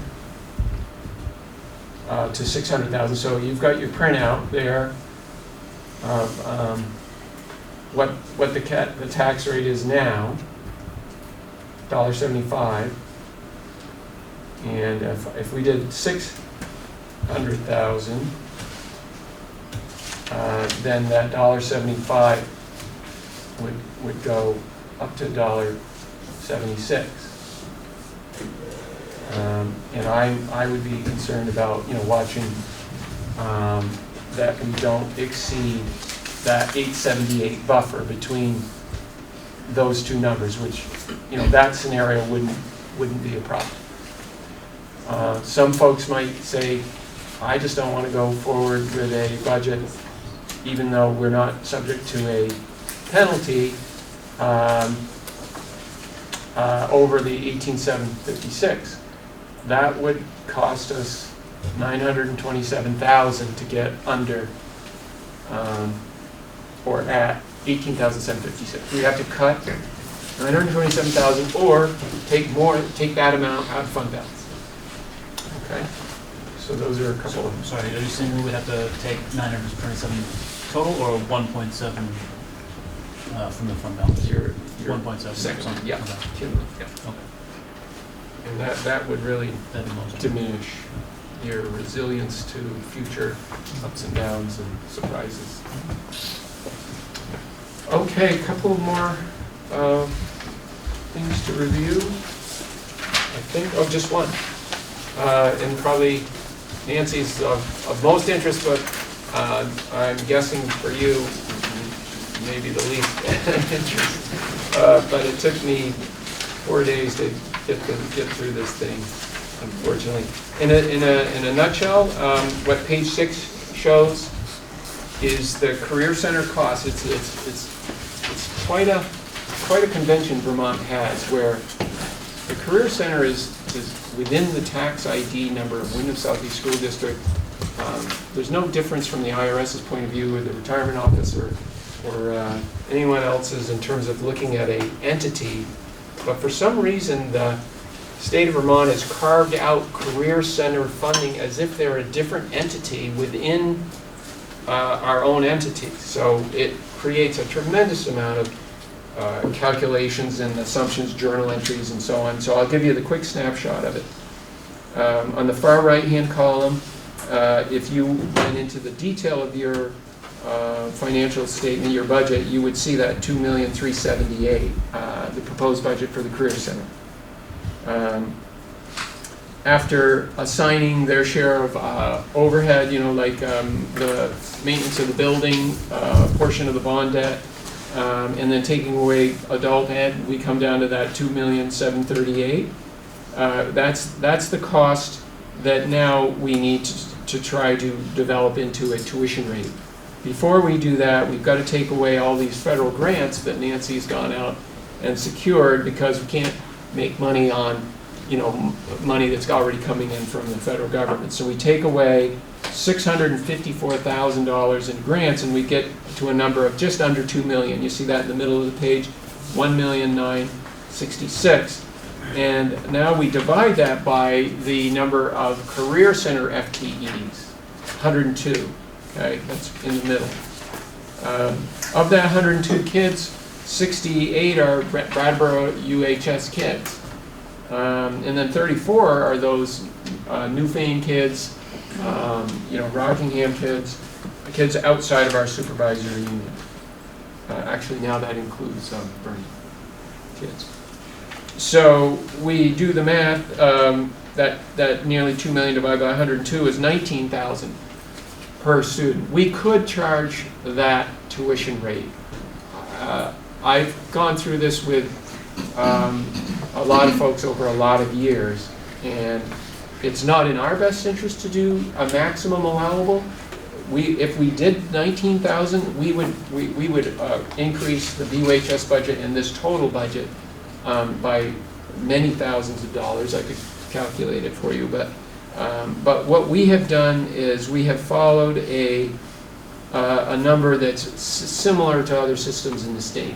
So 16,750 is what I'm proposing for a tuition rate. Differs by a couple percent, 16,500 over the current rate. If we did that computes a cost to BUHS of $1,140,000. That's now in the budget.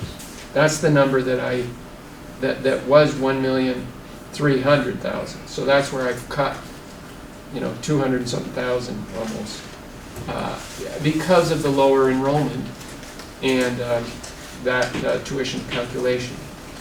So then you now see those numbers, maybe they're familiar to you, the 625,000, we already talked about, the 514,000. Those are the revenues that we have to tell the state we're going to pay ourselves. Makes no sense. We actually don't cut a check. It's a journal entry that's required by the state of Vermont, and it's all part of school funding. The last couple of numbers on the bottom are additional calculations that produce that this is real cash, $939,000 from the state of Vermont for career technical ed support. It's recognized that you may have to make a large investment in equipment, and you don't necessarily have classrooms that are suitable for 20 kids. It's, you know, when you're dealing with machinery and so on, oftentimes it's more like 10 kids. And that's why they subsidize it with another $1 million.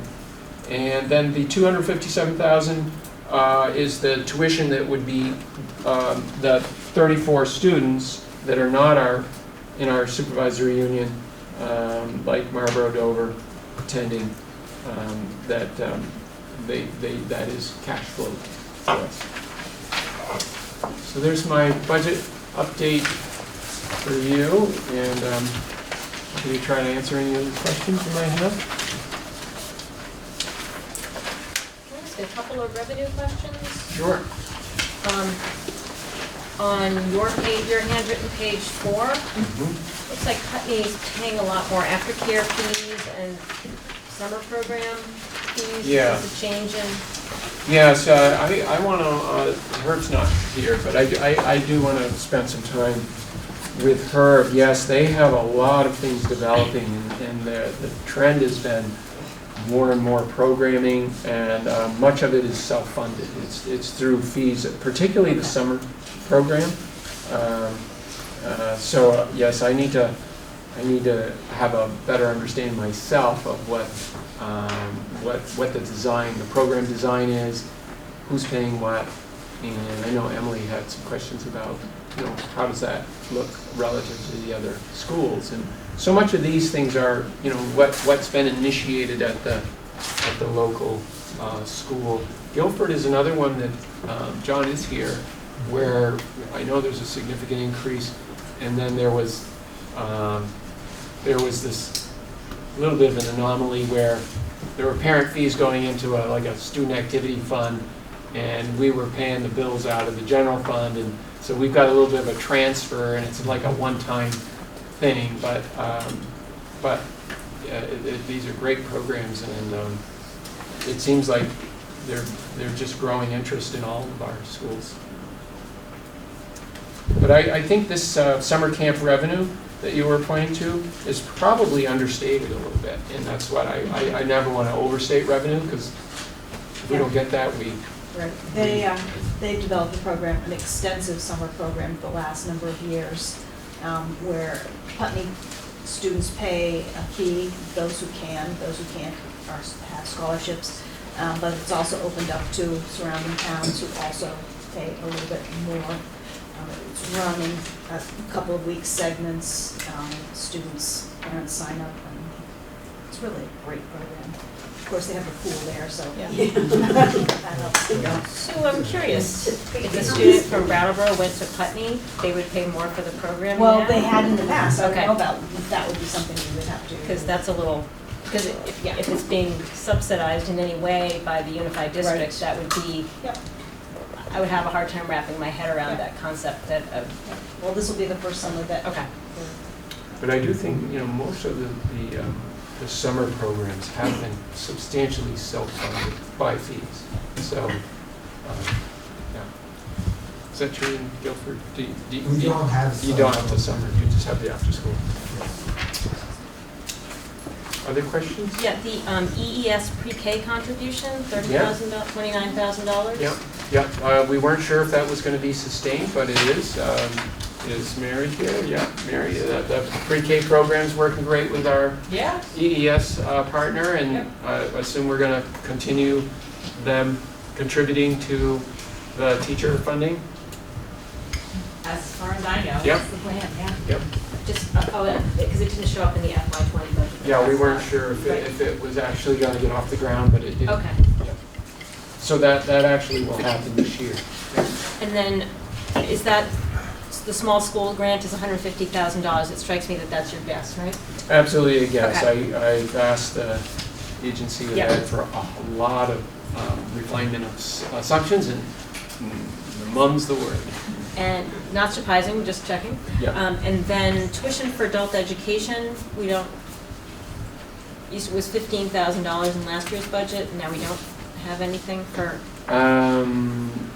Adult ed, which page is that? Second to last line item, page 5. Your Yeah. page 5. Oh, yes, that's a good question for Nancy. I had the same question. It was, The Perkins grant, which a lot of this funding comes out of, has been totally rewritten from Perkins 4 to Perkins 5. And I have yet, the plan of how Vermont is going to implement that has not yet been approved. And so until that is approved, I can't even begin to guess what that number is going to look like under the new formula, because now they've divided the funds they give the state between not only us, but also Vermont Tech and CCV. And so how that funding is going to come out, I've asked lots of questions and I haven't gotten any answers. So, and even the people who I thought would know, who've been doing this job for years, told me they were putting in 0 this year because they just couldn't even begin to guess at that. The other place that shows up is under the time grant, which is on the back one page. And this year it was $103,500. That used to be a much smaller grant and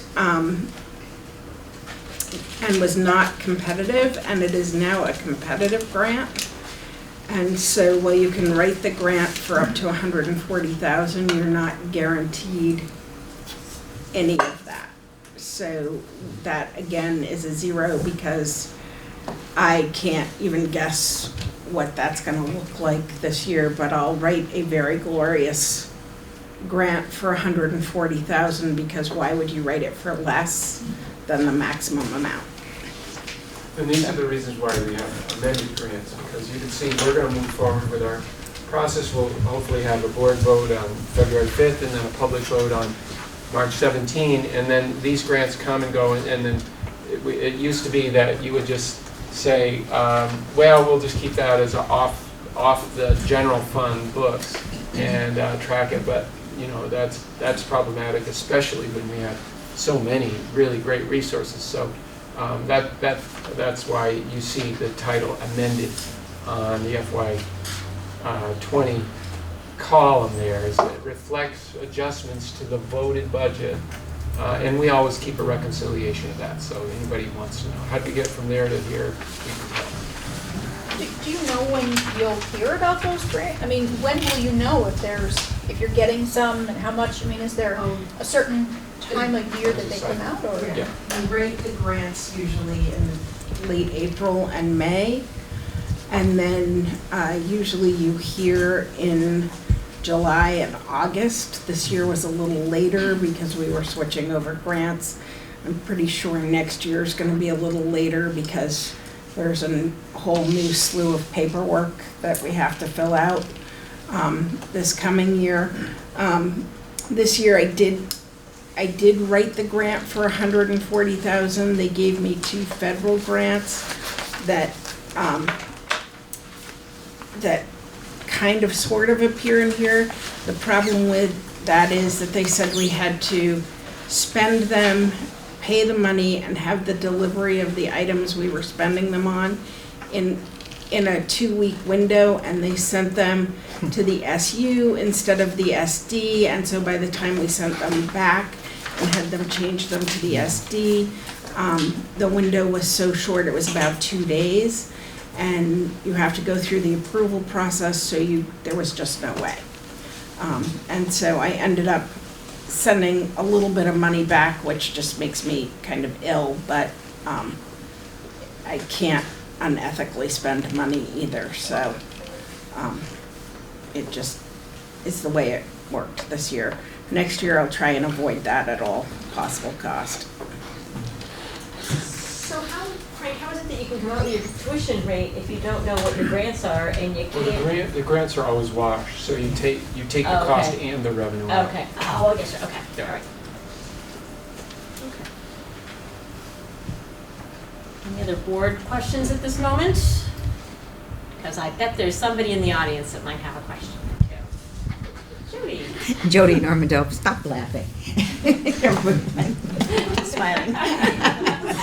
I have a couple of comments and then a couple of questions.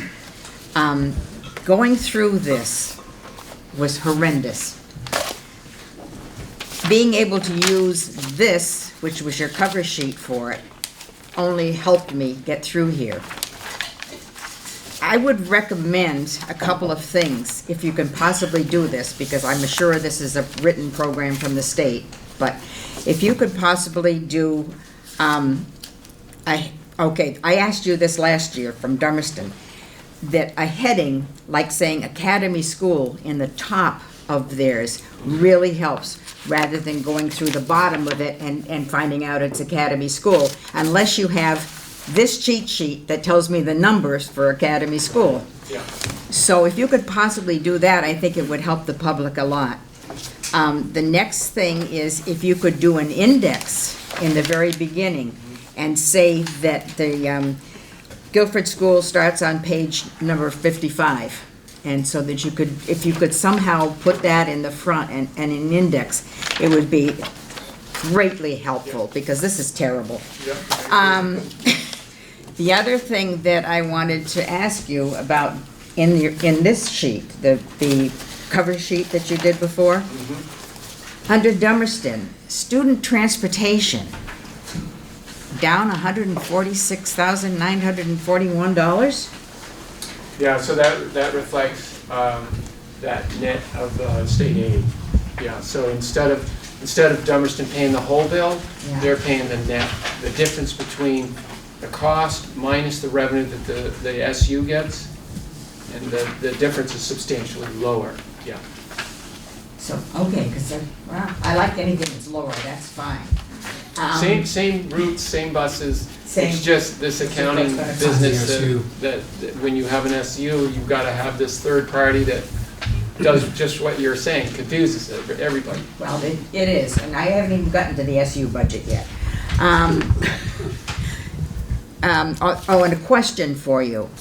Supposedly, the legacy boards were supposed to stay on track until the end of December and to be able to do the audits. And as a legacy board member, where are the audits? Audits are just about finished. The draft work, we were done in August. The auditors determined that they had to do an actuarial assessment of employee benefits. They had never done that before, so that actually just was getting wrapped up yesterday and today. So, I've told them, for example, Brattleboro Town likes to publish that entire audit in the annual report, and they have to have it by the 15th. So they should be coming right away. But at this point, I don't actually have the draft audits. I have all of the general ledger data, of course, and I know the fund balances and so on. I just showed you that. But yeah, that will be available and forwarded to town offices and whomever is interested as soon as they're available. So is this going to be a late event every year after this, or because they always used to be like in the August or when you had them done? No, this is unique, one of a kind, where we're dissolving districts, transferring to the new system. Definitely one of a kind. Something else to keep you busy. Oh, yeah. Thank you.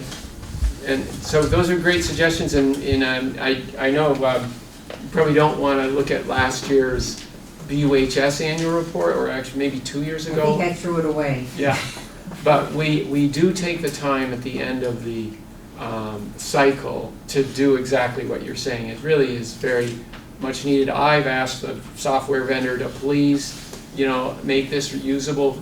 It's hard for me to see it.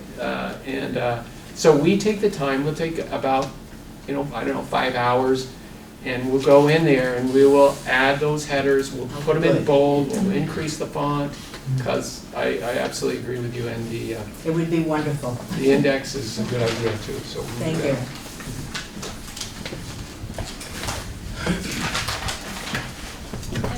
Anyone else?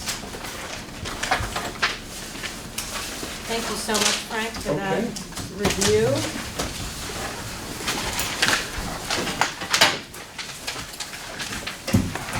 So, what's next? What pleases the court in terms of budgeting?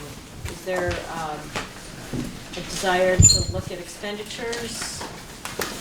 Do we want to, does anybody have follow-up questions from, that, 127 page expenditure report that we want to consider? Getting the tax rates really helpful for thinking about how we feel in terms of if we want to make cuts to the expenditures or changes in the reserve fund, and what the board feels comfortable going forward with the tax rate. We don't have to do that tonight. We could do that tonight, Sean? Well, I went through this 120 pages, and I got a system down, so I think I was able to understand it. So it really wasn't bad. And considering where we are right now, after Frank just gave us all the information, I feel so much more comfortable than I did looking at a 3.6% increase on the 51 million, 3.64 on 52. All of a sudden, from what Frank said, it seems like a go to me. Not tonight, but I mean, that's my feeling that, I did go through this pretty carefully, highlighting the amounts. It seems like we're getting close to the finish line. So when you go home to Guilford, there's going to be an 8 cent per thousand tax rate increase. So that's the kind of that I Well, feel a little. that's mostly because of the CLA, I believe. Because our CLA went down. Right, it did, yeah. So most of that tax increase was, if our CLA was exactly the same as it was the previous year, the tax rate might be very close. Because last year, our CLA was 1.008, so I think that's the majority of the difference. Well, I'm not sure of that, but I think it is. Our unified tax rate last year was $1.70, right? Yeah. And so our tax rate's gone up 5 cents, and so the CLA is going to vary. Yeah. We went up 3 cents from Frank, 2.3 cents last year, because Frank put together a projection for what we would have been in FY19, and it was 1.673, and then it was 1.7. So this is quite. 5 cents is a pretty significant, in my experience anyway. We really tried to be a penny one way or the other. Yep. Yep. Luckily for my CLA in my town, it's. Yep. I'm not trying to sell anytime soon, so it's only 4 cents, but I just think that's something to kind of consider and maybe look at your tax rates historically. Yep. And But by saying that, are you saying that what we should do is look for more cuts within the budget? I'm saying that the cuts is an option, more fund balance is an option, and there are downsides to all of that. So I'm not saying, I'm not instead of making, 800,000, I'm not making a recommendation in any way, Yeah. shape, or form. No, no, I'm just- I'm just saying this is a significant, 5 cents is a significant increase. And so, are we comfortable with that? Do we feel that, and I don't think we can answer that tonight. well, that Maybe we 5%, if I'm 5 reading this cents. correctly, 5 cents is 2.7%, is that correct? That's right. 4.6. Yeah, but it's on your property values, so, But the increase would be 2.7%. That's the kind of the board's taking responsibility for what you can control, and then in the real estate market, you got to go down to the bottom of the page there, and that's the real impact to the taxpayer when they open up the property tax bill. But keep in mind that we're talking about a lot of folks are going to be subject to income sensitivity, so.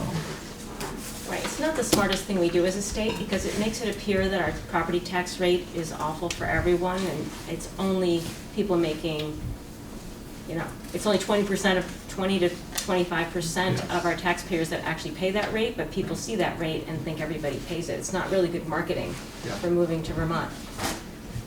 But No, but when you do receive the tax bill, you see what it is. But when people look up a tax rate on, when you're gonna buy a house, what's the property taxes, or when you're on Zillow or something, it looks like a lot. But anyway, I digress seriously. So Brattleboro's is a 9-cent increase. Is that correct in reading that? 8.4, yeah, so at the bottom of that document, the tax document that you have. It says percent. but Yeah, it I should says- change that formatting to show it in like a dollar. So it says 8.4%, that's 8.4 cents. Oh. Yeah. And that's because the CLA, so you take the 2.7 and then you add the impact of the CLA, and the CLA has gone significantly down, fortunately, for folks that like to have a good housing market. Gone from 103 to 101. That pushes the tax rate up in addition to what the school board has proposed. But that's all about a real estate market. Hard to take responsibility for that. The other two numbers that people look at on the state level is the educational spending, which is up 5.3%. And that's significantly more, I think, than they were projecting across the state. But, the other is the per pupil cost, which is up almost $1,000, about $897, it's almost $900. But I don't think there's really anything, and this has always been true, we've always had a high per pupil cost, and we've always had high education spending, because it's what we have to do to provide the services. If there were, I don't see any place that we could cut, and I don't, going with an 8.5 cent tax increase to we're not gonna go to town meeting, people are gonna come to us now, this time, and we'll see what the Brattleboro people think of it, but I don't see any way to approach this other than the way we always have, which is to say this is what we have to have, given what we're faced with. Again, as I said, we'll look at the long-term capital plan, think about some other things, but I think using more fund balance is a mistake. I think we should be looking at using less fund balance every year. It's not supposed to be for reducing your tax rates.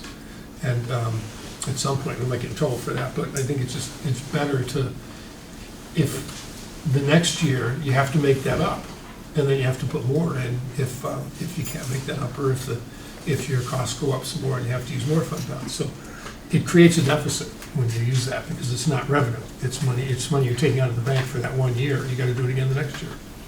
And it's not the best way to go. So, 800 is fine, given the balance that we have, but it's a third of the 2 million. So that's, we can do that 2 more times, and then we're in trouble if a roof falls in. the one thought I have, though, is the BUHS bond is 3 more years. Yeah. And so we will, have to be putting money into maintenance, but it's not gonna be at the rate of the UHS bond. I would not think. No, not 2 million a year, yeah. Right. Yeah. But a significant amount. That's been anticipated. Robert Clark has really refined the capital plan. And I can bring that at the next meeting if you want to make that part of the discussion on the 22nd. I think it'd be helpful because I And I think can as get we're those- thinking about fund balances in the long term, I think one of the things we're struggling now is with trying to do these projects in other schools while we still have this school debt that we're managing, so, Right. you know. Yeah. still really figure out. You know, and related to that, I don't know if you remember, we've gone a lot of assumptions, but one of the things that I thought would be prudent is that we do work through the legacy district reserves. It won't be any trouble to spend that 4 million with all of the projects that we need to do. But that clears the slate for the SD, the Unified School District, to start putting in their budget, this budget, an amount to fund the capital plan. So you remember in June 25th, they created the reserve fund, and we said in March, we would be looking back to see how much could we get for an initial deposit into that fund. And at this point, this budget doesn't look like it's the time to do that. So I don't have anything in here for that. But we have 4 million to work through. And this, as you were saying, David, you're alluding, you know, we do get into trouble if we sit in on a reserve for more than 5 years and we don't use it, they penalize the ad taxes. Well, we know we're gonna use some of it to get through this year if we're gonna run a deficit. Yeah. Yeah, that's true. And we've done that every year, I believe, some fund. Run a deficit? No, Oh. fund balance used. Oh, yeah, for, yeah. You know, to make the tax rate more even. And the high school So in Brattleboro the high town schools- did. Yeah. I don't know if the other towns. Yeah, other used it. towns have off and on, but yes, pretty much all towns at one point, you know, within a 3-year period, used prior year fund balance to reduce tax liability, like Dummerston did. I think, Right. just recently, right? Yeah. Couple To years fund the ago. pre-K is actually was the idea, that we built up that fund balance and we wanted to use it to fund the pre-K startup here. To fund the pre-K, we used our fund balance because that first year pre-K, you know, yeah. I couldn't. I don't need to tell you more about that. Yeah. You know that one. This is our debt remaining. Yeah, no, that's the payment. Oh, okay. We've got 3. So I guess I wonder,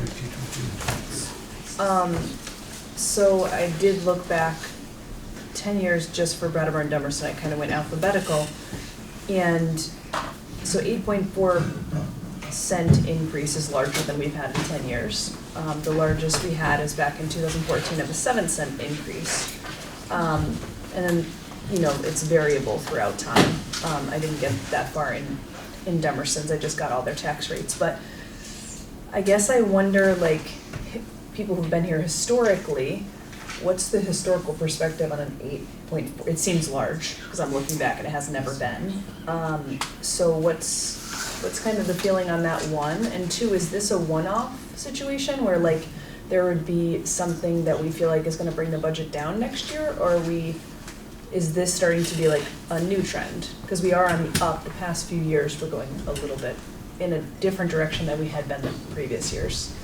And just sort of one point of reference, and this is not a complete answer, but one point of reference that I've noticed since I've been doing budgets just for the 5 years here at Windham Southeast is that Brattleboro town, your CLA was increasing every year. So that artificially reduced your tax rate change. When your CLA goes up, your tax rate artificially goes down.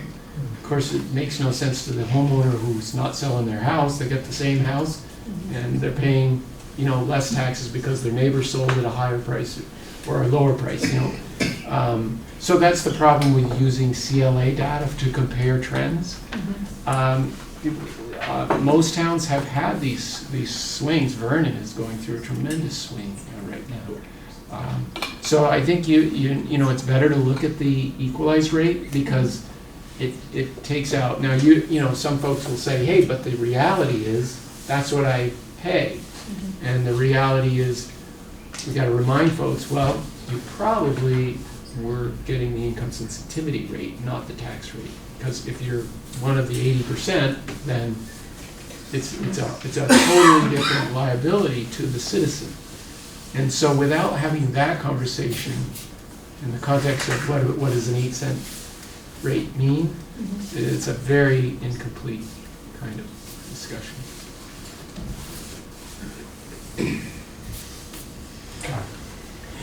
Well, we can refer people to the video of the meeting if they have any questions. So maybe as a follow-up though, it would be looking at the income sensitivity change over whatever period you're interested in. And I think you're going to find that it ranges between 2 and 3%. And so that's the impact for most folks in the region.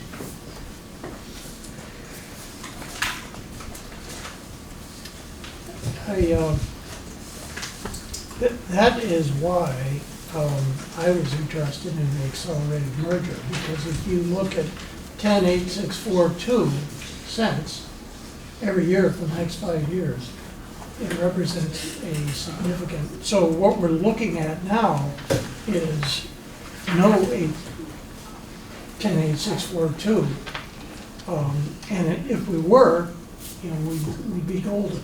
So we're in the same place, you know, as was predicted, exactly, in a merged district.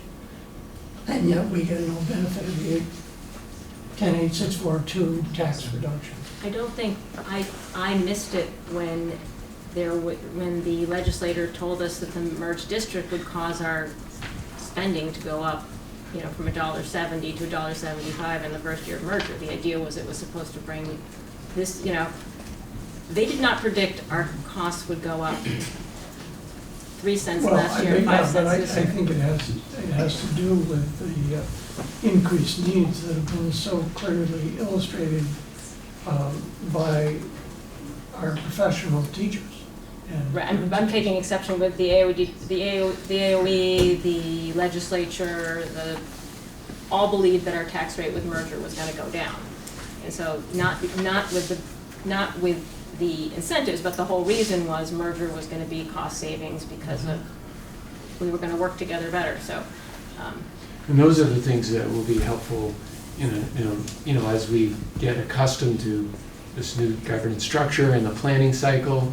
You know, we can really delve into it. But things like, for example, nobody anticipated, or I didn't anticipate, that the region would add $269,000 for a diversity program. I think it's great, they did it, but they did it at the outset of the merger, the launch of the merger. Now that's a pretty big increase. It's great for the community, it's great for the investment in terms of addressing the need, but when you're putting it in the context of the state perception and your point about, where's the benefit of the merger? Well, financially we went the opposite way, and it is, it's a community decision. yes, Jody. I'm not Jody Normandale. I'm not sure I'm correct, but I think I am. Is that our district has always worked so well together over the years with all the schools, where in the state of Vermont it has not been the same in the other districts. So I think we've consolidated ourselves in buying and those other issues, sharing things, and so we didn't have as much to gain out of this as other districts have had to.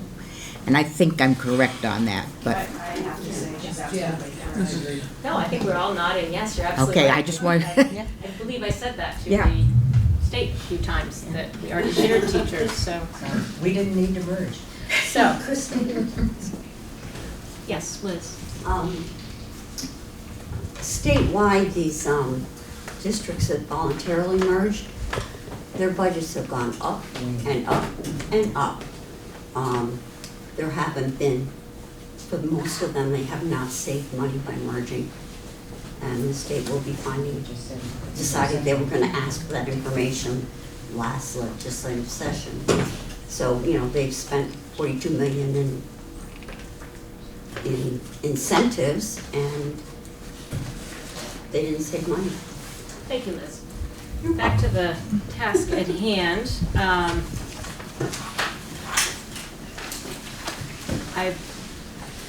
Is there a motion? I guess I'll do it. I guess I'll go back to the old-fashioned Robert's rules. Is there a motion to ask for reductions or for consideration of fund balance changes at this time? Actually, I had, well, go ahead with that.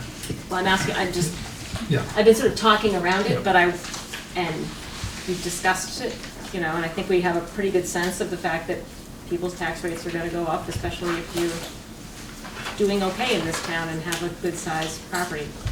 So, and as Frank pointed out, it's only income sensitivity on your 2 acres and your $250,000 home value or something like that, right? 225, Right. something like that? Right. So it isn't just limited to that, it's limited to that for your 2 acres and your initial house value. So, I mean, if I could interject? Yes. So we're talking about, again, it's on that tax page. You're talking about going from 2.78 of income to 2.85 of income. So if you do the math on any number you want, let's use a large number of $100,000. That's $2,780, right, versus $2,850 in terms of liability. That's the impact, as opposed to an 8-cent tax increase on maybe, who knows, a $400,000 house. You know, those are the things that help put it in a context. Can you re-say that? Sure. So if you look at line 34 on that tax impact document, and then you look at the column for fiscal year 20, and you go down to line 34, you see that it says 2.78. So 2.78% of a random number, I'm just using a random number of 100,000, it's easy math, is $2,780.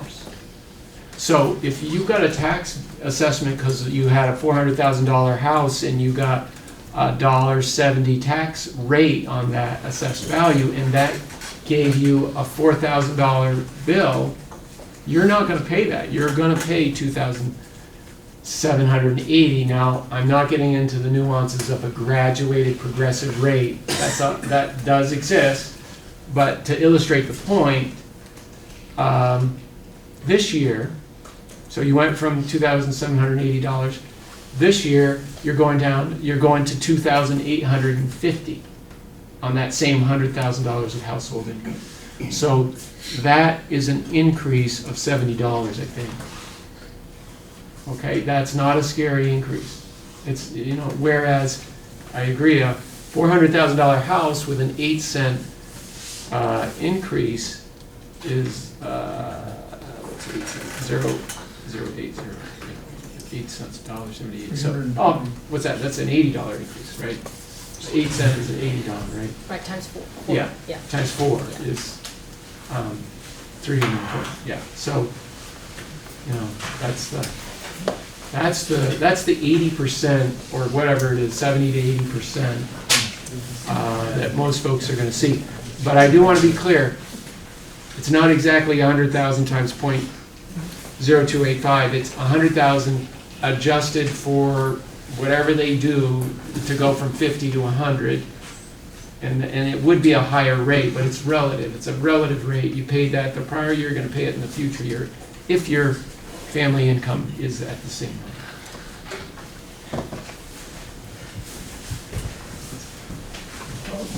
In light of your question, Christina, would it make any sense at all to look at using a bigger fund balance number? And would it have to be increased so much that it would reduce our fund balance to something that's too small in order to make a difference? I think a penny is $200,000, right? You found that earlier, Frank? I think that's Going what the other the direction, state- so Oh, you're saying in terms of fund balance. our We own. went from 800 to Yeah. $1 million. Yeah, it's about. It would be about a penny. Yeah. So that doesn't really change it, and I agree with David that, the fund balance is good to maintain, because, It might be worse next year. I mean, let's be realistic. I mean, Why wouldn't it? this year didn't get better. You know, we had special education costs we didn't expect. Healthcare went up. It may be worse next year. I'm not joking. So maybe better, but there's plenty of things we can put money towards. But I'm not hearing a motion.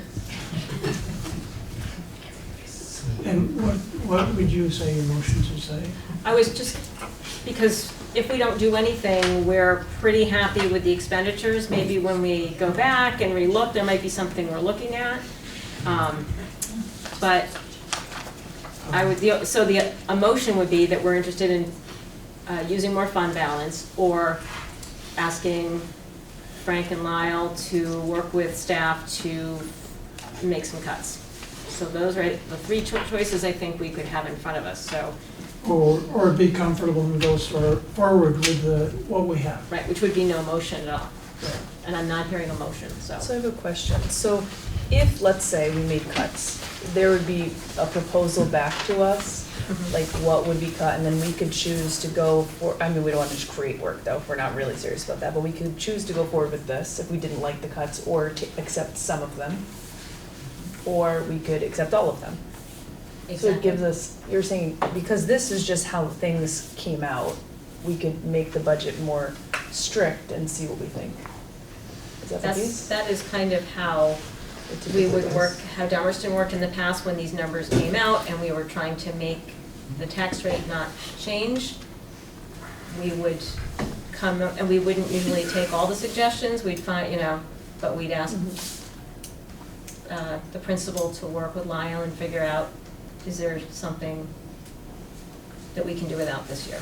So the question would be to them whether there's something they could come up with that we could consider that would not affect the education value of the students, but and not kind of lower the standard, but what we could look at as possible directions. Yeah. I think that's. So another way to say something, did you want to? Yeah. Well, I was going to say, I think that's already been done. I think Lyle and Frank directions to have gone through this with a fine-tooth comb, and there is a time sensitivity to this. If we don't approve it at the next board meeting, I think we were hoping to make that approval so that we can move forward. By the 5th, right, is when we have to. Yeah. It'd be nice to get it done, would be nice to So get it done. not the next one, but the one after that. So there's not a tremendous amount of time, and if we did, look to reducing everything, and then we changed our mind at the end because we didn't want to cut programs, or that'd be really too bad. That'd be wasted time and a lot of work in terms of the central office.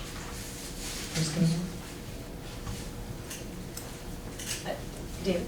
I mean, there are a bunch of ways you can cut. You can say, well, just cut 2% out of everything, and then it's, you're not making any value judgments. You're cutting the things that are really valuable, and if there is anything that's less valuable, that gets cut too. It's really not a very, very, very responsible way to do it. And Kelly, what you said about not affecting the educational experience, that means that the cuts would have to be all administrative. We'd have to direct them to cut this certain amount for administration or make reductions in the administrative budget. And there would certainly be consequences to that as well. So, I mean, usually when I shouldn't say usually because it's only happened a couple of times in my experience, but when the board has said we'd like to, see a lower budget, the things that come back are all the things that the kids love the most, the art programs, the after-school programs, the sports programs, and things like that, because the academics are the last thing that anybody looks at. And so, I don't think we're really ready to do that. So, and I would rather have it go to the voters and, and have they either force us or say, don't do this next year. you know, we'll pass it this year, but, you know, and just see what the public response is. 'Cause, I mean, we hear regularly what these, you know, what our schools are facing. We have that information, we get it regularly, but the general public doesn't, except when they come to vote on the budgets. And I would disagree with you a little bit, David, in that cutting administration might not affect, but in this climate, administration is working No, I closely. said it would affect. Yeah, It wouldn't okay. be without Okay. consequence. Right. They work closely with families and students. All right. They need to. And the additional responsibilities just in terms of reporting, not, I mean, reporting data, never mind reporting on families and product and schools. So how would the academy, like, let's say we did want to move forward as a collective with the academy expansion. And we talked about this before, but we would be taking a bond out, so it's not like, it would increase our total spending, and then it would increase this number on line 17 maybe, or maybe not. Well, it could, Oh, okay. but I'm suggesting that, that this first year we disperse the money out of the capital fund, Okay. which would have no effect on the tax page in any way, but it certainly would for 19 years in the future.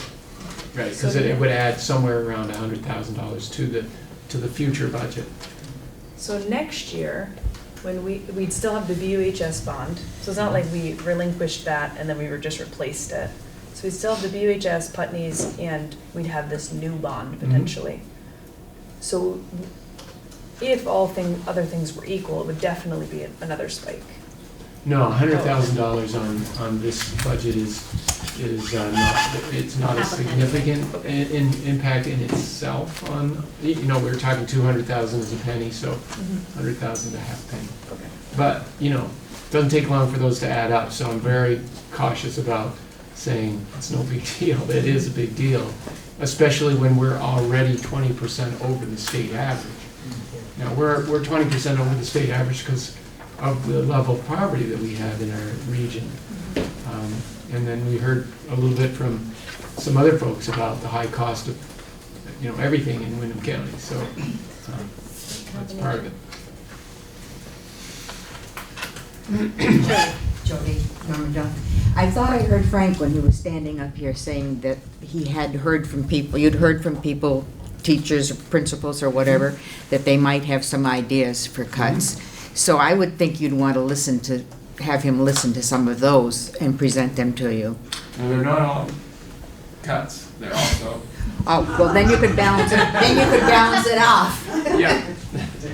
But that's, you know, the process evolves and so much happens between October, November, December in terms of families coming and going and needs and so on. So that's how come the conversation always is going on.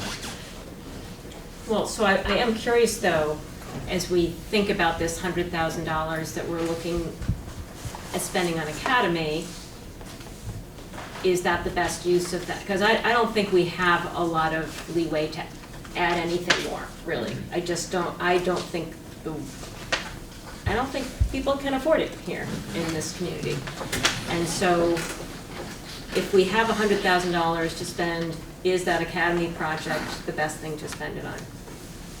Because we can spend those capital funds on plenty of things, you know, on plenty of things in our district. It's been a planned project for, 4 years, a lot of analysis. Clearly, it's right, it's at the core of what we do in terms of, serving our most needy students. So it's not a new idea, it's really been well vetted. And on a relative basis, me being part of the capital plan and seeing, what we did at Green Street, what we did at Guilford, what we just did at Putney. We did some controls work at Dummerston. It's definitely in terms of instructional space and the learning environment. What I'm familiar with is the most urgent need. They've made the case and it made it over, 2-3 years ago, and it's not getting better. There is a, Lyle could speak more to this than me, but there is an intentional, I think, assignment of certain services to Academy because it is the larger hub, And so it is by design, there's, we're talking about the ESL program, English Language Learner, our deaf students. So, it's got a unique role in our system. It needs that improvement.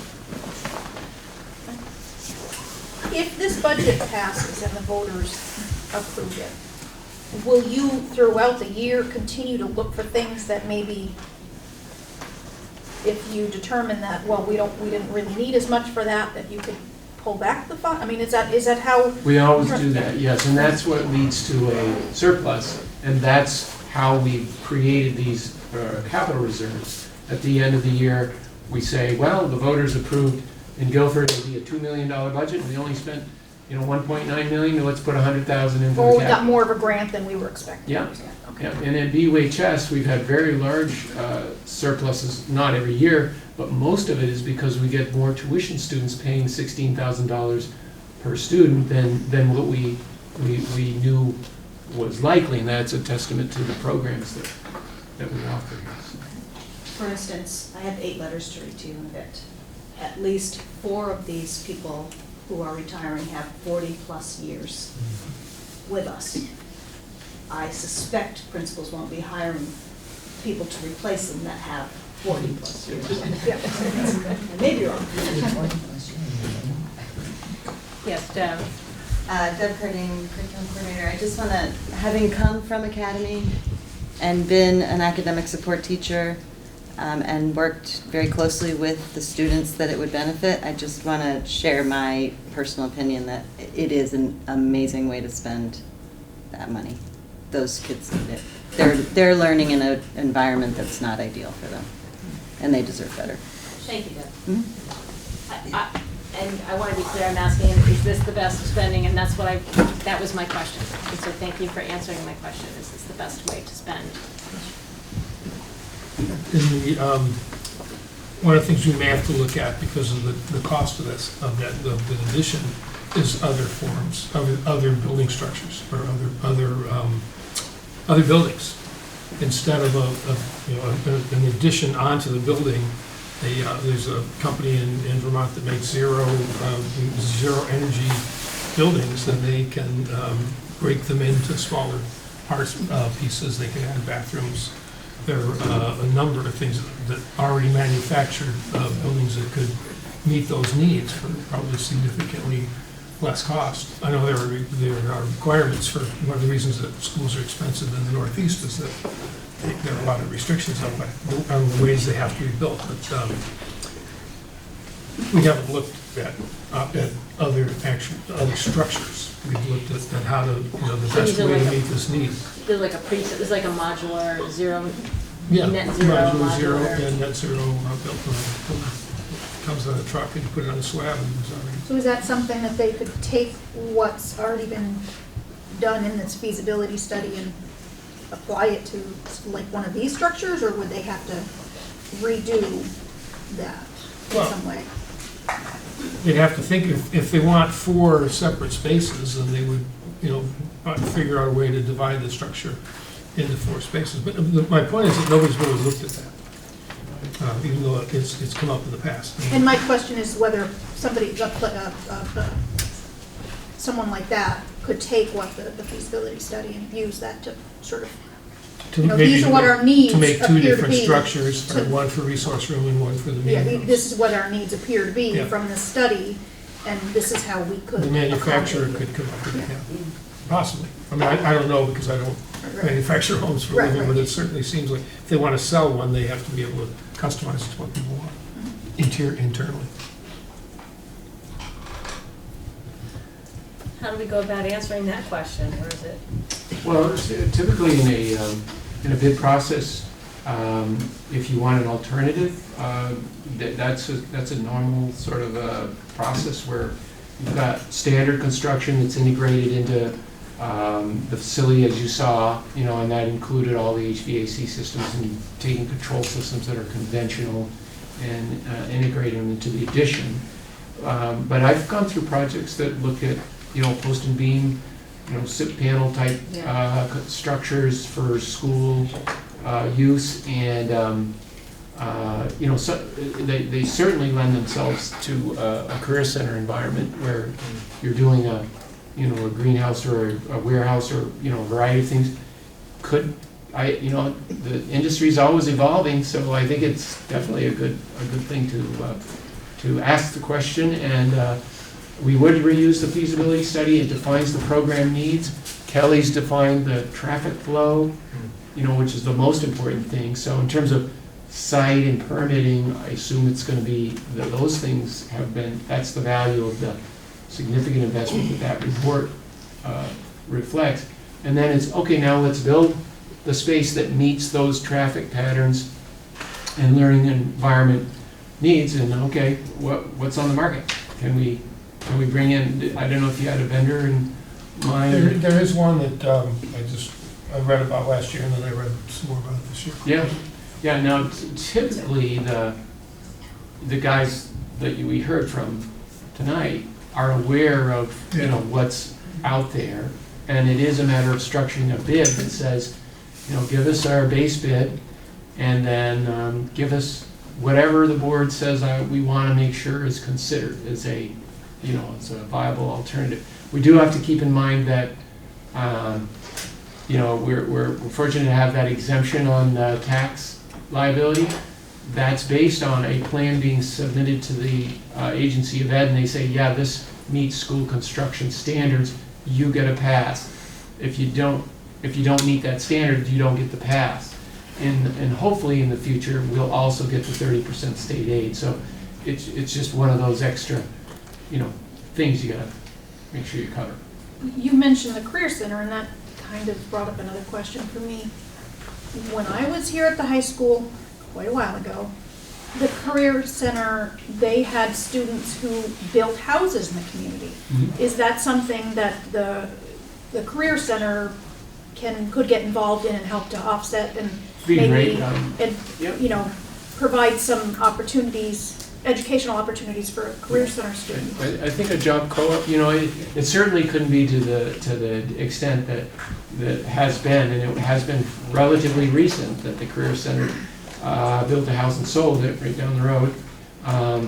But yeah, when we're doing commercial construction, we can't have the Career Center construction trades person have the role they do in a house construction, you know, because of the permitting, the licensing. So there's so many things that the codes requires certain credentials for. Christina knows all about that. So, but it's a great job opportunity, I think, cooperative job opportunity. I also wonder, because I think construction costs for a commercial space, which I assume, you know, which would probably be similar to this, are pretty high in Windham County. Yeah. And so it might be an opportunity to save some money to think about structuring some panels or something where we're taking some of these costs out.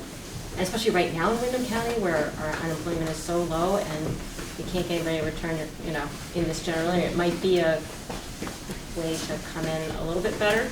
Yeah, and that's another point about, in terms of a bid cycle planning, it's best to go out to bid in January.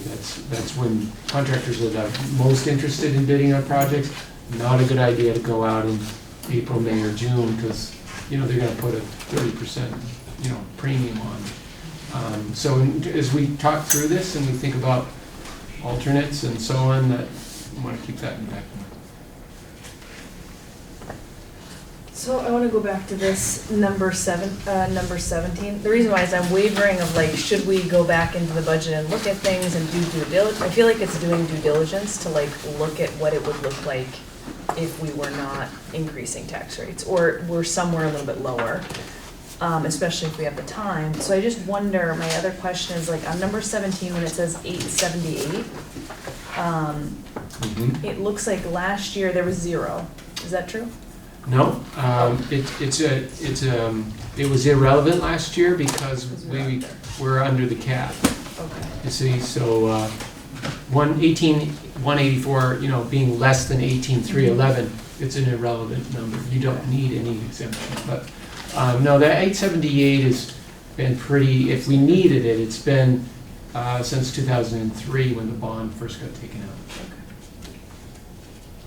And that's in the big book, it's on page 37, and it gives the principal bond, and the interest payment. And the interest payment is going down every year by $110,200. So the bond payment is $1,600,000. So we've been paying that for years. But that'll go away in 2024. And then, as Christina mentioned, we also have to build our capital fund up to make sure that we maintain it, as we have been. But this building looks pretty good for some building that's 10 years old and, 1,000 kids going through every day. Soon. 17 years old, right? 17 years old, John. Yeah. What? I don't want to break it to you, Sean, but it's 2020. Well, since I was on the Citizens Advisory Committee, I should remember that. If I could also follow up, Emily, on another point of reference in terms of spending and affordability. I used to, and I haven't been able to get new data from the state, but I would look at Union High School spending per student across the state, and then I would say, okay, where's Brattleboro Union?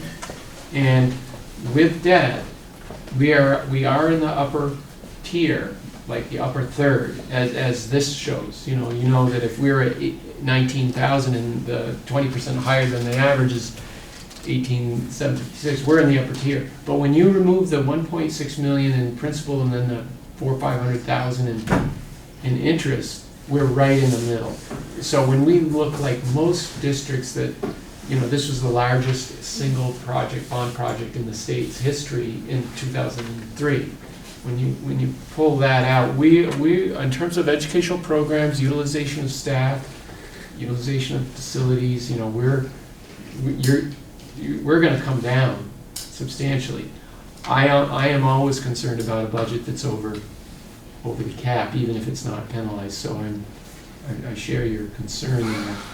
And if we were to do some revisions, I think it would be what Lyle mentioned. We would, the announcement of retirements is I wasn't aware of that when I was doing this draft, and that is the way it goes. We'll know more in another week or two, because this is the season.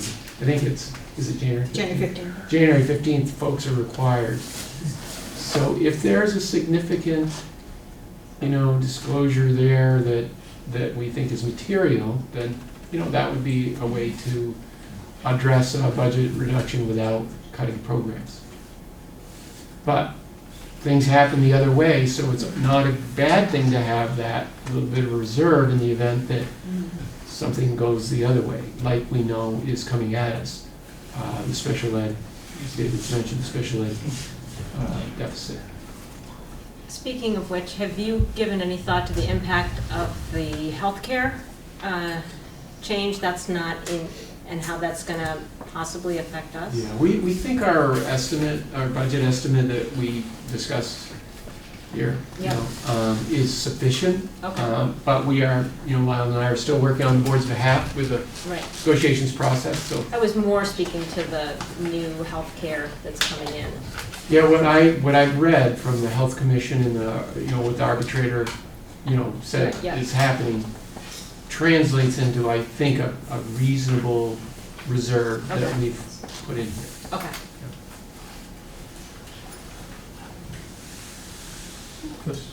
Oh, sorry. On the other side of things, I'd asked at the last meeting to develop a restorative justice coordination proposal based on what the group presented last time, and I had a nice conversation with Steve.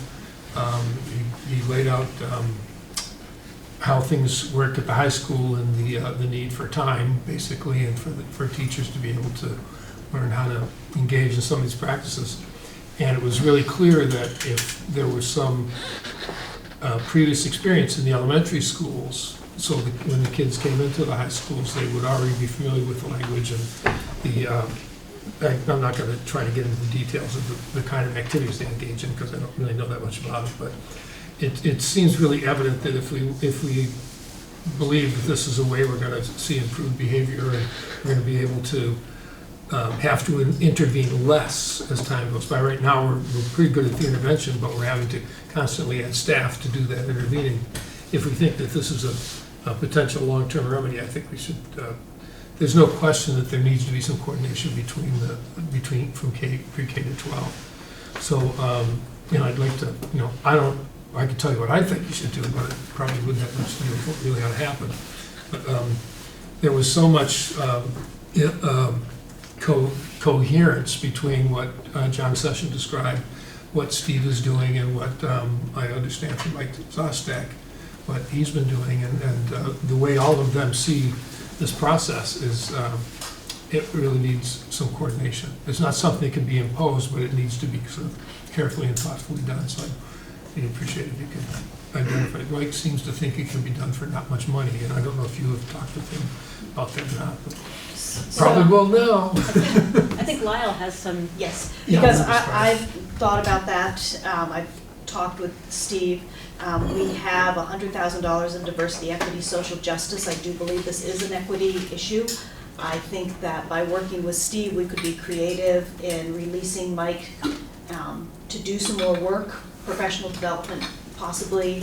I don't feel that this is the climate in which we want to add another person. So that has been a reluctance of mine. I also have been asked to have possibly consider an SRO that's in the, that's a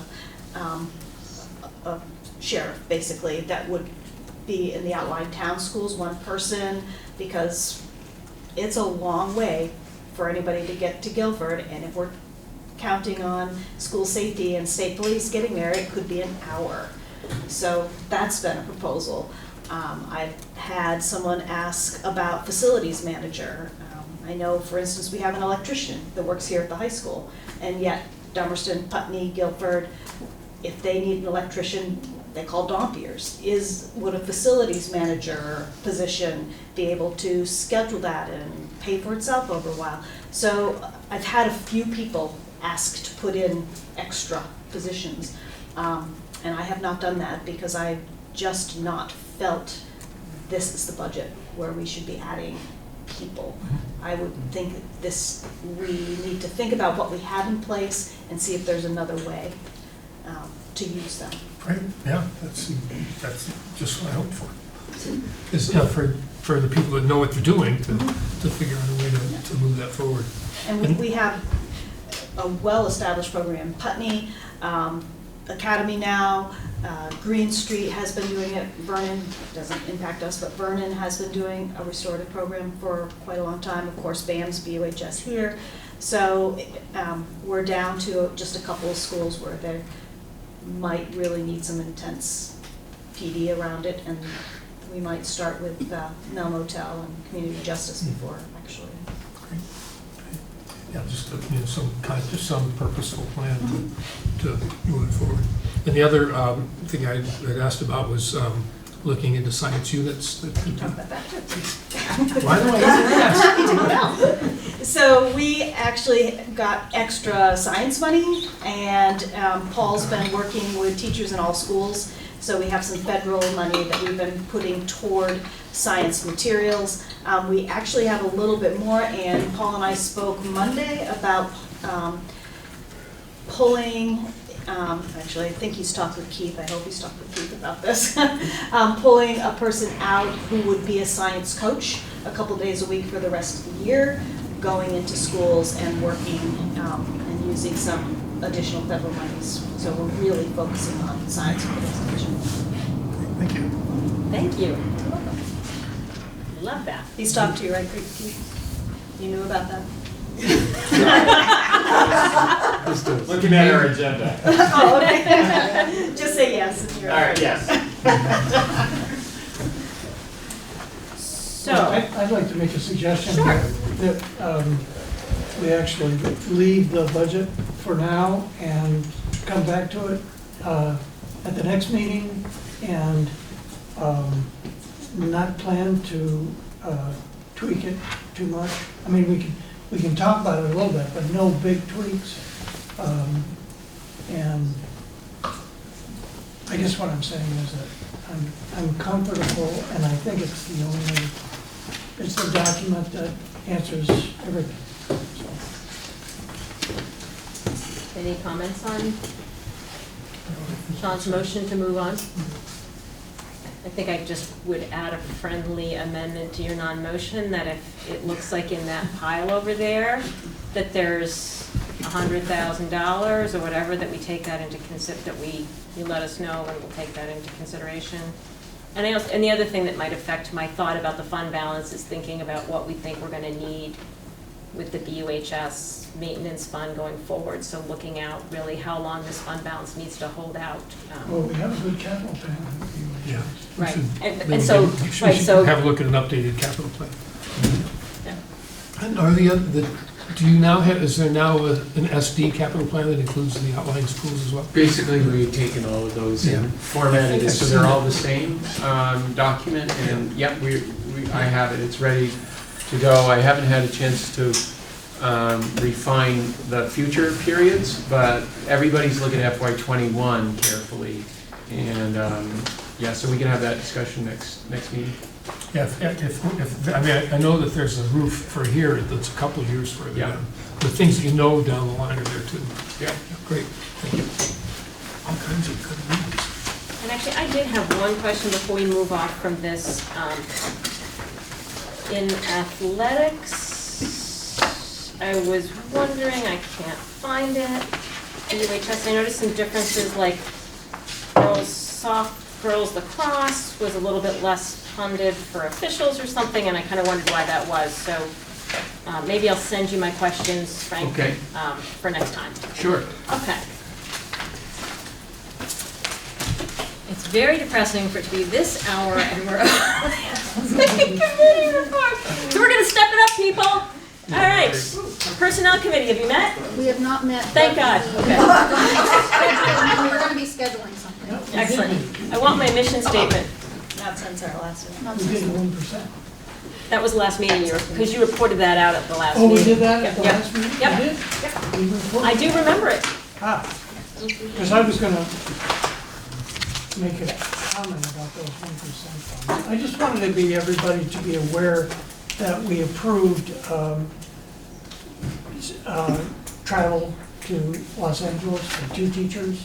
Right, airfare, we talked about Airfare. that. Yeah. We did talk about that? Yeah. We're not really excited about spending money on airfare. Because it's probably the least, yeah, the least whatever. Green choice to make that's in been covered, it's travel. been covered, and I will say no more. So we've made our peace with that. We've spoken. So to be very clear that we are not excited to approve air travel. We like trains and buses and cars. Public, not cars, electric cars, plug-in hybrid. Walking. We like walking. How about video meetings, teleconferencing? Place-based content. Policy and Amendment Committee has not met either, although I need to put something together for us to keep moving forward, but we took a little respite after a very long and busy summer and fall. PPE, I believe you all have met.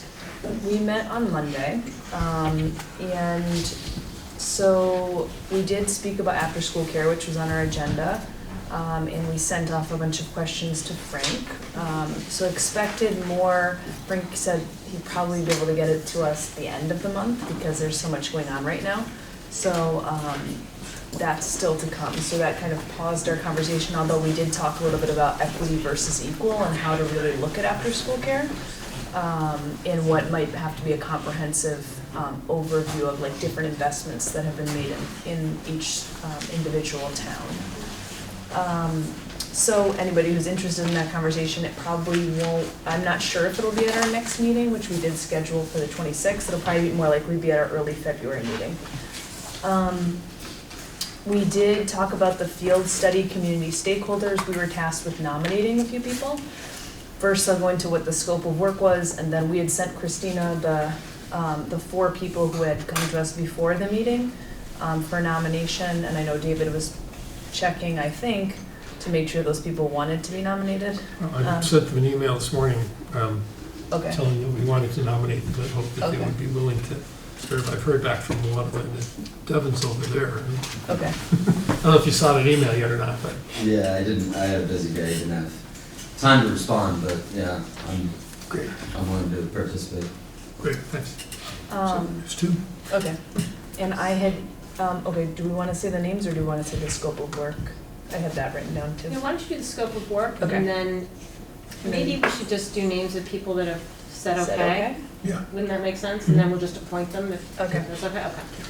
So the scope of work, which we went over, was there'll be 4 meetings. A pre-meeting with school personnel, which is more for uploading and sharing pieces or sharing the contract and kind of the scope of work that they're expecting to undertake at meeting 2, which is with Gale Associates.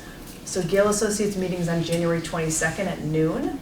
And this will really be about giving them input so they can move forward with the study, specifically around what facilities exist, the scope of the fields, which ones are included. They're all, a lot of them are in the contract, so I think it'll just make sure that the community stakeholders feel that they're all in the know so they could participate in an equal way. And that they can influence the core goals of the process.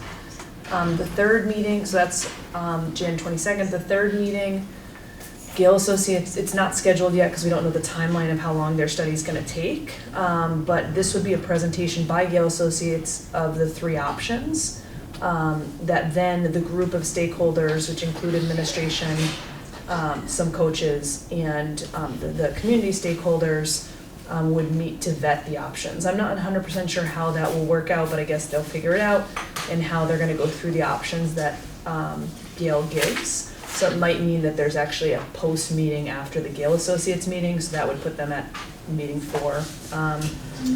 And then the official meeting 4, which would be their meeting 5, I guess, would be a school committee presentation that Gale would be presenting with one option. And that's what's written in the contract, is that we would hear one option, which may be a combination of the options that they ended up giving. And I don't know that I can answer any of the questions. That's kind of what I gleaned from Steve, who came to our last meeting, which was really helpful. Do we want to give the names, I guess? I don't know who said yes, so I'm asking. Marilyn Chiarello and Devin Rhodes have said yes so far. So I would entertain a motion to appoint Marilyn Chiarello and Devin Rhodes to the community, what is it called? Stakeholders group. The Stakeholders. Field Study Stakeholders Committee. Field Study Stakeholders Committee. Wait, hold on. So community isn't in that, right? Stakeholders was the word. Okay, so, sorry. So I just wanna make sure I get this right. Marilyn Chiarello. Uh-huh. To appoint Marilyn Chiarello and Devin Rhodes to the Field Study Stakeholders Committee, is that what we're calling it? I guess, yeah, that's good. Sure. Stakeholders Committee. Okay, thank you. Who made that motion? Was that Dave? No, No, you we did. Oh, I asked for a motion. I Okay. just made it so that you could make it. So moved. Thank you, David. Second? Thank you, Emily. I think Sean had a question. Sorry, Sean. Yes, this is discussion. Well, I was just wondering, the meeting on January 22nd would be the second meeting with Gale, or the first meeting with Gale. First. And so these 2 individuals will be invited to that meeting, and And the I would previous be meeting. interested in going, but it looks like I probably wouldn't be able to go. Is that correct? Well, it's going to be pretty crowded. Yeah, Steve's got a lot of coaches and the groundskeeper and buildings and groundspeople and stuff. I see. But, there's a previous meeting well, let me read it. Wrong thing. I can't. For documents, I got the next committee minutes up. The pre-meeting would be with the school personnel, and is it okay if I share the school personnel folks? Sure. So I hope I wrote their names down right. Devin Rhodes, sorry, that's the person we're electing. That's not. Kelly Markell, Chris Sawyer, Robert Clark, and Dave Solnoski. And then obviously Steve would be on it. And you're thinking about one more coach. Right.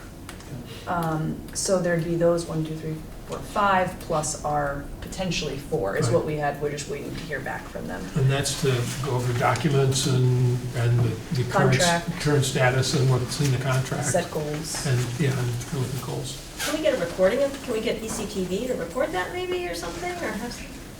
I don't think that would be, I think that's really appropriate for Gail. I mean, this is a pre-meeting, they're coming in to just gather input. I don't think we should ask them to do that. Oh, you mean pre-meeting? Is you talking about the meeting or the pre-meeting? The 122. Yeah. Oh, we have the 122 meeting, Yeah. because Sean wants to go. Right. And so then, I was just thinking, it's of interest to me. I know the fields pretty well. My kids play sports here, so. It's of interest to me and my kids did too. But, Yeah. You know, these are the people who've asked to do it. Yeah. It's getting a little crowded. I was just trying to make it so that you could at least keep track of Yeah. what was going on. Well, there'll be minutes and we're gonna get a report, so. Will there be minutes? That's good enough. I assume there'll be minutes. We'll track what happens. Just record it on your phone and send it to us. The other piece of it is Gail, you know, part of the timeline of the contract right now, I mean, it does say that they will prepare the meeting agenda. So we'll give them some input, but, you know, it is their meeting, so. I'll take my name off Yes, Jody? I didn't catch the fourth name, but I didn't hear any soccer names on there for the coaches and stuff. That's one of the things we're trying to work on. And particularly having girls involved. I'm assuming Kelly is field hockey Kelly's field hockey and softball. and softball, okay. Any further discussion? We're a little off topic, people, but it's 9 o'clock, right? Yeah. Right on schedule. All those in favor of appointing Marilyn Chiarello and Devin Rhodes to the Field Study Stakeholders Committee, please signify by saying aye. Aye. Nays, abstentions, the ayes appear to have it, the ayes do have it. If we should Do you get, have another meeting to appoint the other two before this meeting? Oh, it's a I good was just question. gonna get to Can we- that. oh. Can we, if the other two, write email back in favorably that they're willing to What's our next participate, can we, in absentia, approve them? What's the date of our next meeting? It would be the 18th, I think. 18th. Oh, 22nd, Oh, it yeah. is the 22nd. Yeah. I don't think it's. Yeah, because the 22nd is a Wednesday at noon that they're meeting. Because Steve had said he would probably come to the, I don't know if I'm volunteering you for this, but. You are. Yeah, no, it's okay. I know we had it last time. Said wanna maybe leave you before we would do report this? out a little bit of like what happened. Right. Yeah. Sure. So it would be the two of you appointing, I would make that motion. Maybe, can there be another, I don't care who it is, but could there be another, so we're not at a quorum? There could be three, well, there could be as many as four, Four. because we need 5 for a quorum, Yeah. so. And we have, how many do we have on our committee? 4. Yeah, Four. Yeah, so I could forward it to Oh. the committee, and if they all approve. Yeah. And it seems sort of formal since they already decided to nominate. Oh, the committee's already nominated, Yeah. the committee's already agreed. Oh, okay, then I feel better about that motion, so. What was the motion again? To, The one that you. no, we haven't really made this motion yet. Oh, I didn't hear, I mean, You didn't get the one with I didn't hear what? I didn't get the one that out of your head, no. Well, the first one was to appoint. Yeah, that was, Yeah, you want me to read We that haven't had one? No, one no, since then. No, we're trying to come up with the next motion, so the next motion would be to appoint David Scholes and Emily Murphy-Cower to appoint, I hate to use appoint. To accept, or to, To accept because the two we people that invited them, Yeah. so if they accept our invitation, is this an To appoint them RSC? to the stakeholder To committee. appoint them to the Because you are appointing them, you've already nominated them, now you're appointing them. So you want to say the two people that we previously nominated Yes. through the PPEC committee? Okay, so can you make that so Wendy can write that? Poor Wendy. Let's start from the beginning. Oh, you had it. We asked that David Scholes and Emily Murphy-Cower appoint the two nominated people to the Field Study Stakeholder Committee. If they respond. Well, I just think. If they agree to serve, yeah. or just leave, Yeah. okay. Second. Any, sorry, yes, any discussion? I feel a little like the gatekeepers have let the people that they want as stakeholders into this, which doesn't include me, because everybody knows the way I feel about the whole thing. So I feel as if the gate has been closed before I can go through it. And the two people that were nominated, I know their opinions, and perhaps the two people that haven't been nominated would also have similar opinions. And the gatekeepers. You want to address that, Kelly? Yeah. You said it best. I noticed that the people who seemed interested in, one of them has been very vocal that it seems that pro-alternative to turf. One of them seems to be, was a parent of female athletes, or maybe more than one, or one student, I don't know, I can't remember, but, and so I think he had an interest in, or may have supported the turf.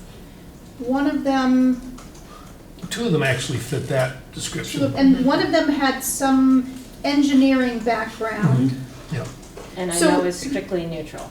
So And it care less. seemed like there was, I mean, I was concerned about having people having all one belief, and maybe a kind of, or one preference, and having them sort of look for a certain option or lean towards. But I thought that it seemed like a good mix of people, and it would be a nice sort of different perspectives. Okay.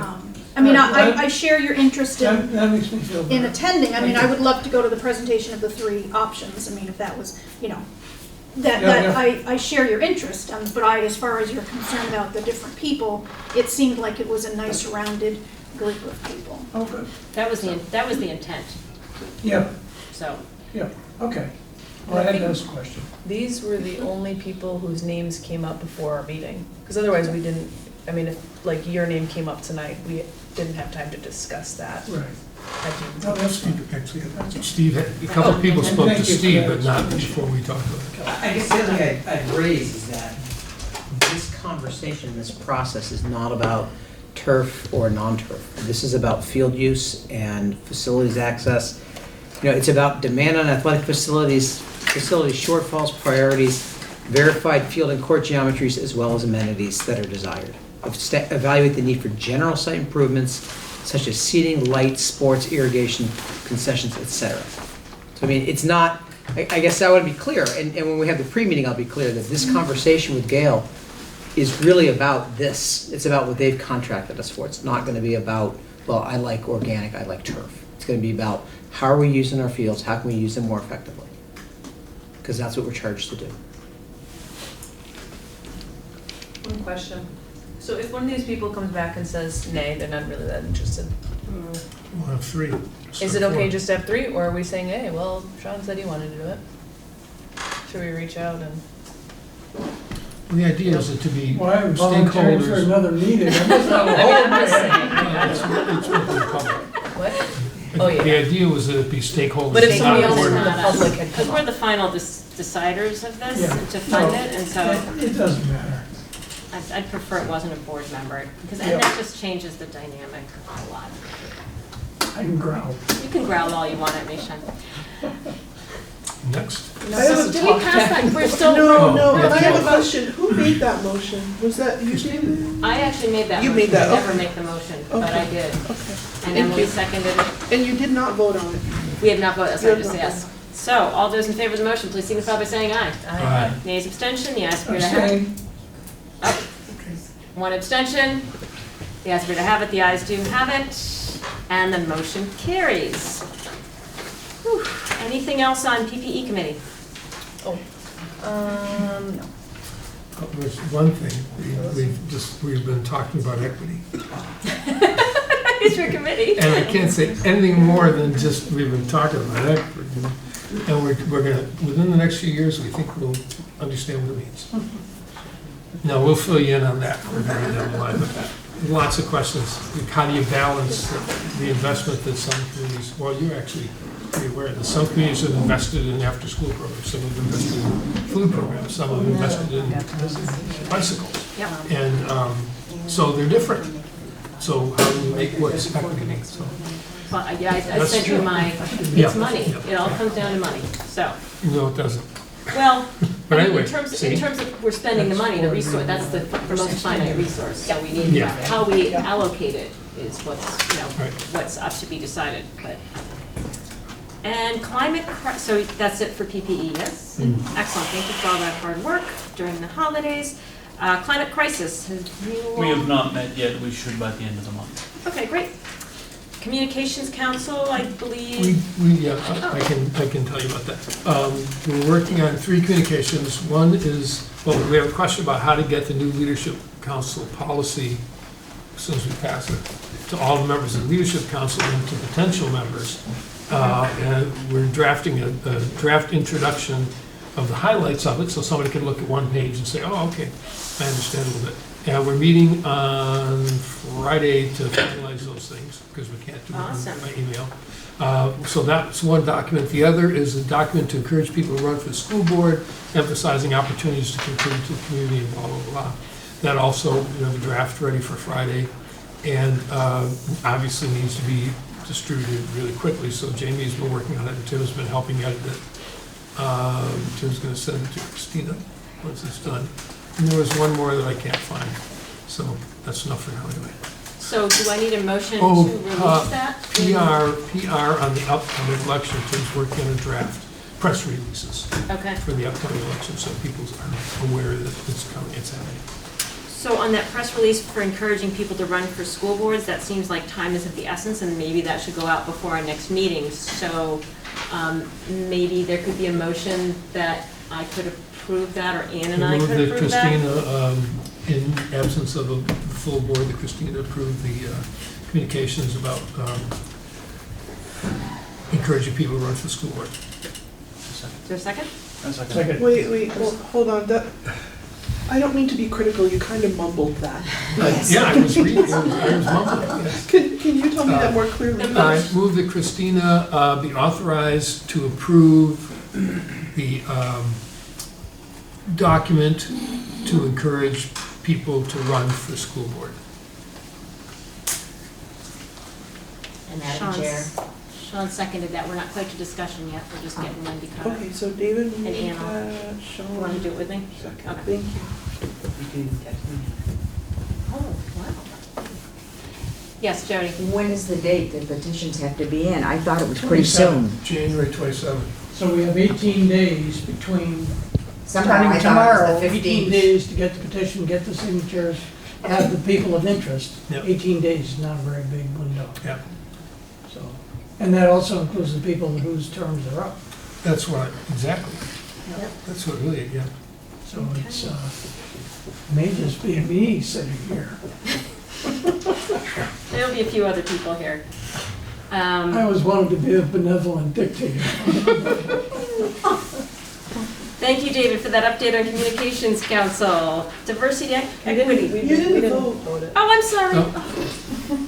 All those in favor of the motion, please signify by saying aye. Aye. Nays, abstentions? The ayes appear to have it. The ayes do have it. I am sorry. I thought I was a benevolent dictator for a minute there. Thank you, Communications Council, Diversity and Equity.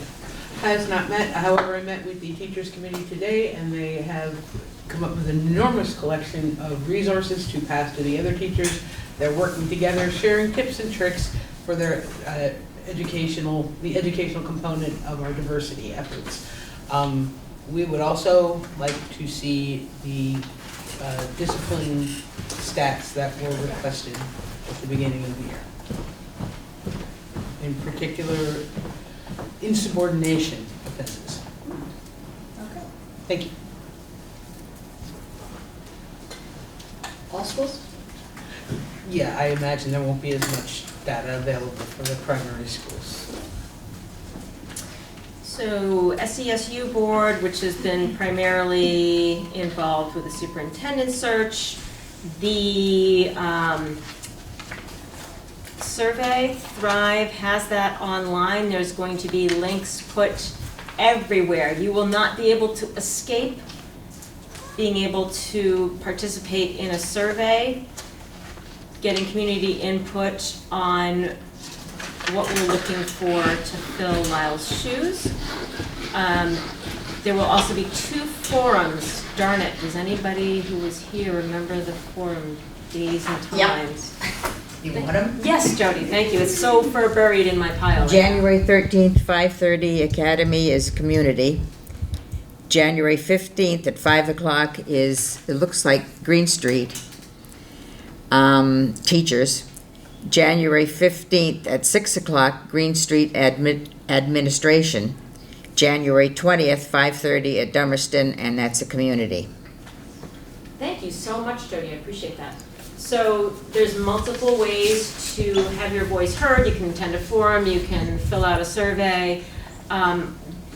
So Thrive's been moving forward at an incredible pace. It's been fabulous. We also approved for Carrie to spend up to $3,000 for having Curtis Reed do some extra outreach to people in the community, more diverse stakeholders, to make sure that they are participating. So doing a big push in that direction as well. We are meeting next week to kind of move forward on the next steps. There's also been another entrant in the game, Don Collins, who was a principal for many years, 14 years as a principal. He has been a superintendent in 3 different districts for like 20 years. God love anybody who's a superintendent for 20 years, including somewhere in Windham County, I don't know where, and up in Franklin. He has also been a school board member now for 12 to 14 years, and he's on the executive board of VSBA. He is excellent, and when I emailed him to ask why the decision had been made to not offer VSBA searches to non-paying members all of a sudden of the VSBA, he said, I'll do your search for you, I'll do it for less than the VSBA, I've done a bunch. So he's an interesting possibility because he has been a principal, he has been a superintendent, and he has been a school board member. So it's kind of an interesting possibility. So Carrie is going to reach out to him to see about bringing him quickly up to speed so we can make a decision at our meeting next week about these next steps and who we might work with. But an interesting offer, and I have the greatest respect for Don Collins. So I think that was it on the SU level. Didn't leave anything, right? Question. So, is our committee disbanded? I think our committee's disbanded. Okay, just making sure. Yes, thank you for I'm fine sharing. with that, but Thank you I'm for sharing. It okay. was short and sweet. It was an ad hoc committee, so I don't think we really have any other WSESU. responsibilities. And which committee is that that's disbanded? Superintendent search committee. Oh, okay, all right. But now it's kind of gone to the SU level because there's like commitments that have to be made and everything. Yeah, spending the money has to happen at the full board level. So that's where we are. Okay, so leadership council appointments. Do you have those handy? Yes, I do. Just been waiting. So for Oak Grove, I have parents Grace Freeman, Jamie Scanlon, Kim Jablonski, and Juanita Martinez. I would entertain a motion to approve the 4 candidates. I would move that we move the 4 candidates for Oak Grove. Thank you. Is there a second? John, is there a second? Thank you, Ann. Any discussion? All those in favor of the motion to approve the 4 candidates to leadership councils at Oak Grove, please signify by saying aye. Aye. Nays or abstentions? The ayes appear to have it, the ayes do have it. And for Dummerston teachers, Nancy Livingston Clements, Erica Garnett, Lily DePino, Carmen Winchester, and Julianne Egan. What was the last name? Julianne. Oh, Julianne. All those in favor of the motion to approve the 4 teacher administrator candidates from Dummerston, please signify by saying aye. Aye. Nays or abstentions? Oh, wait, we didn't get a motion in there. No, nobody made Motion, there was a sorry. You made So the moved. motion. I made the motion, you seconded it. Who seconded it? Emily, It is almost 9:30. I can't, I can't, 5 hours is my limit for it being in meetings. All those in favor of the motion, please signify by saying aye. Aye. Nays, abstentions, the ayes appear to have it, the ayes do have it.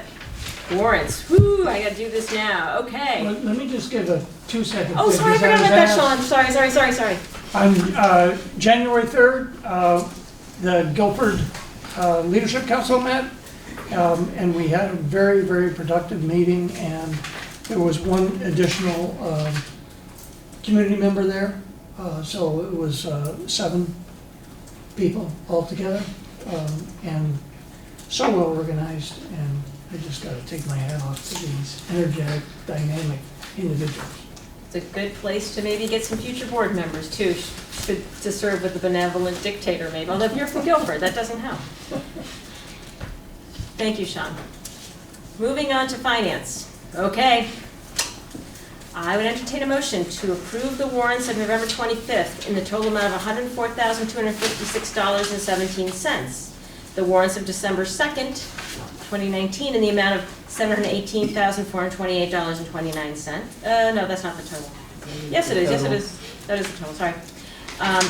The warrants of December 4th in the amount of $316,906.27. The warrants of December 10th in the amount of $270,902.95. The warrants of December 16th in the amount of $148,532.75. The warrants of December 18th. Oh, these are all the sub ones, right? No, they're right. Okay, they're so small. In the amount of $59,978.53. The warrants of December 23rd in the amount of $846,098.30. And the payroll from November 22nd in the amount of $1,472,774.35. December 6th in the amount of $1,402,596.81. And from December 23rd in the amount of $1,252,329.66. Second. I was looking for the motion. I thought you moved it. Well, okay, I'll move them. You said you moved it. I said I was looking for a motion. All right, I'll move it. Thank you, Ann. Is there a second? Second. These were all recommended by the Finance Committee. Any I would just make one comment. You know, when we were talking about fund balances earlier, if you look at the payroll, you realize why it's really nice to have a fund balance. Yes, that's true. That's true. Good point. Any further discussion? All those who approve the motion to approve the warrants, please signify by saying aye. Aye. Nays or abstentions? The ayes appear to have it. The ayes do have it. Moving on to unfinished business, meeting microphone. Oh, sorry. Administrative update. Oh, yeah, sorry. I'll hold on to everything except for one. I am requesting on behalf of the high school a half day on April 14 and 15 to ensure that students that are taking SBAC grade 9 this year. SBAC grade 9 and then also junior grade 11. They're the only ones at the building during those testing days. So everybody else Goes. goes home because of the SBAC. Yeah. So you need a I'm motion. not going to vote for that. However you'd like. This is what we've done. Right, so the reason we began to do this is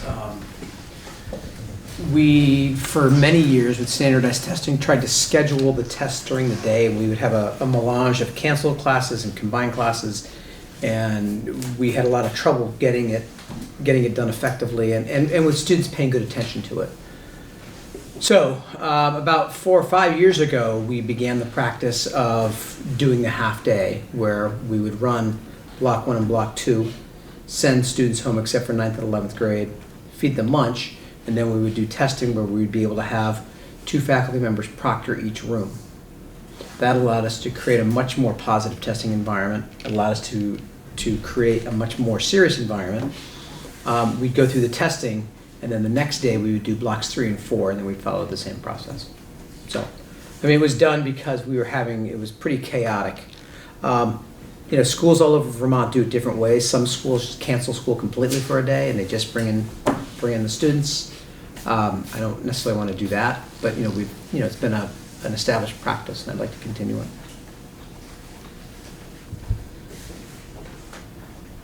Does that need board approval or not? I think that we had taken it to BU6 board. It was, Oh, yeah. yeah, it was, yeah. I make that motion. Second. Discussion. I'm sorry, who seconded that? Was it? And, You're tonight's seconder, it seems. You seconded. but she's always first in my heart. Oh. I'm just gonna tell you, as a recovering teacher, I just hate half days. I just don't like them. I think I've made that point clear. And as a parent, I don't like them either, because I got my kids at home with nothing to do. The faculty did request this. And you're just talking about 10th and 12th graders going home, right? Right. So, The 11th graders take SBAC? They take the Vermont Science Test. Oh, okay, that's the only one. Right. And that's only this year, they don't take it next, it's every 3 years or something? No, they take it It's every year now? yeah. Okay. It's only one day then. Yeah. Oh, that's right, the science is one day. So Thank you. the 9th graders stay both days and the 11th graders stay the first day and then go home the second. And the buses just come back and forth for those different kids. Regular time, right? So Because BAMS has a regular school day. So we don't run the buses, we don't run an early bus run. Oh, so the people who get out at noon don't have a way to get home? Right. Well, they find ways, yeah. So we what- don't provide transportation. The few that don't find a way Yep. tend to hang out at the career center. Right, or we let them stay in the library, I mean, we set aside spaces for them.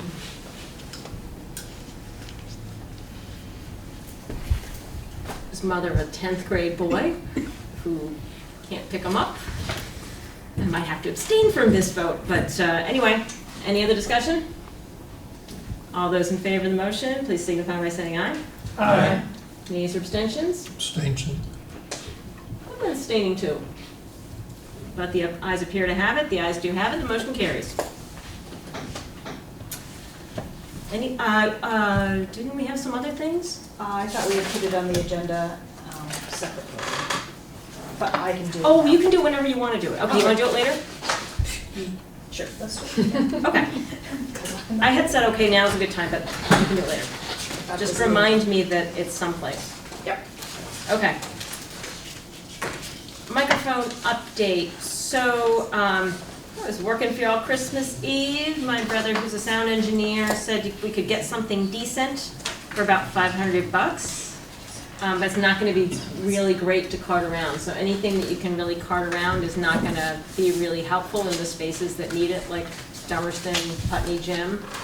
I think Guilford was a bit challenging too, wasn't it, Jody? Can be if it rains. It's more voices, different voices, like you said that David was mumbling. David tends to mumble some more, and Emily tends to be very... Oh, and Emily tends to be very quiet, and Christina can back off and be quiet too, and so it's... more commentary now. But anyway, it's more the projection of people. I mean, nobody has trouble hearing me anywhere, I understand, but if you've got a problem, like if people who have hearing aids or whatever, it's hard to understand. Well, I do know that people say they don't go to meetings because they can't hear. Yeah. And so, I don't know if it's worth buying one system, and I'll try to cart it around to those, because it's only carting it around to those ones. How big of a system is it? It's like, an amp like about that big, and then, you can get some after, the systems usually come with one wireless mic, but you can usually get like a couple other mics to go with it, which might be another $100, $200, he was saying. But I just think it might be worth giving it a try with one system and carting it around for a little bit and see if that helps the situation. It doesn't seem like a lot of money to make our meetings accessible to people.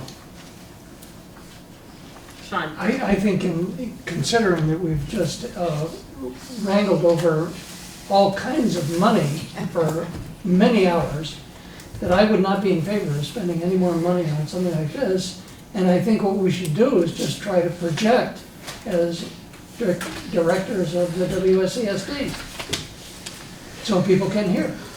I think back to that meeting in Dummerston when the rain was there. I mean, It maybe, wouldn't, as microphones wouldn't make any difference. It was just too noisy, so we could choose a different venue and project. Those are my I'm not thoughts in exactly. favor of spending money. Are there any, because I know Steve had like the project, no, yeah. There was like a multi-purpose room that maybe you were proposing there was gonna be some type of projector or stuff for community meetings. Does that include a microphone? It has a microphone. So is it like the venues, obviously when we go out to certain schools, you might not be able to be in a venue, but maybe for this meeting, could we not always be in a place, that would be once a month, could we not always be in a place that has a microphone? And then the other meeting, we'd have to figure out. That's, Well, the acoustics of the multipurpose room is They're not good. much worse than this room. for sure.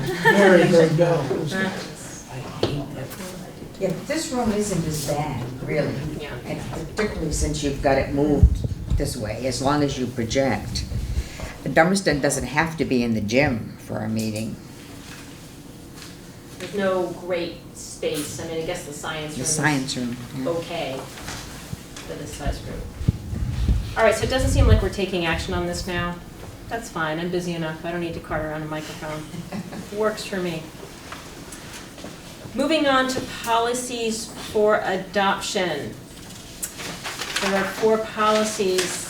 The only change that was made since the first reading was, thanks to Emily and Murphy Cower's eagle eye, we had inadvertently put the word board instead of council. So Barb made that change. Other than that, they are as they were in the first read. So I would entertain a motion to adopt policy C8, board relations with school personnel. D4, educator supervision and evaluation, probationary teachers. D10, resignations, and H7, leadership council policy. So moved. Thank you, Sean. Is there a second? Second. I think I heard Thomas first, so I'm going with Thomas seconding that. Any discussion? All those in favor of approving the 4 policies as stated, please signify by saying aye. Aye. Nays or abstentions? The ayes appear to have it. The ayes do have it.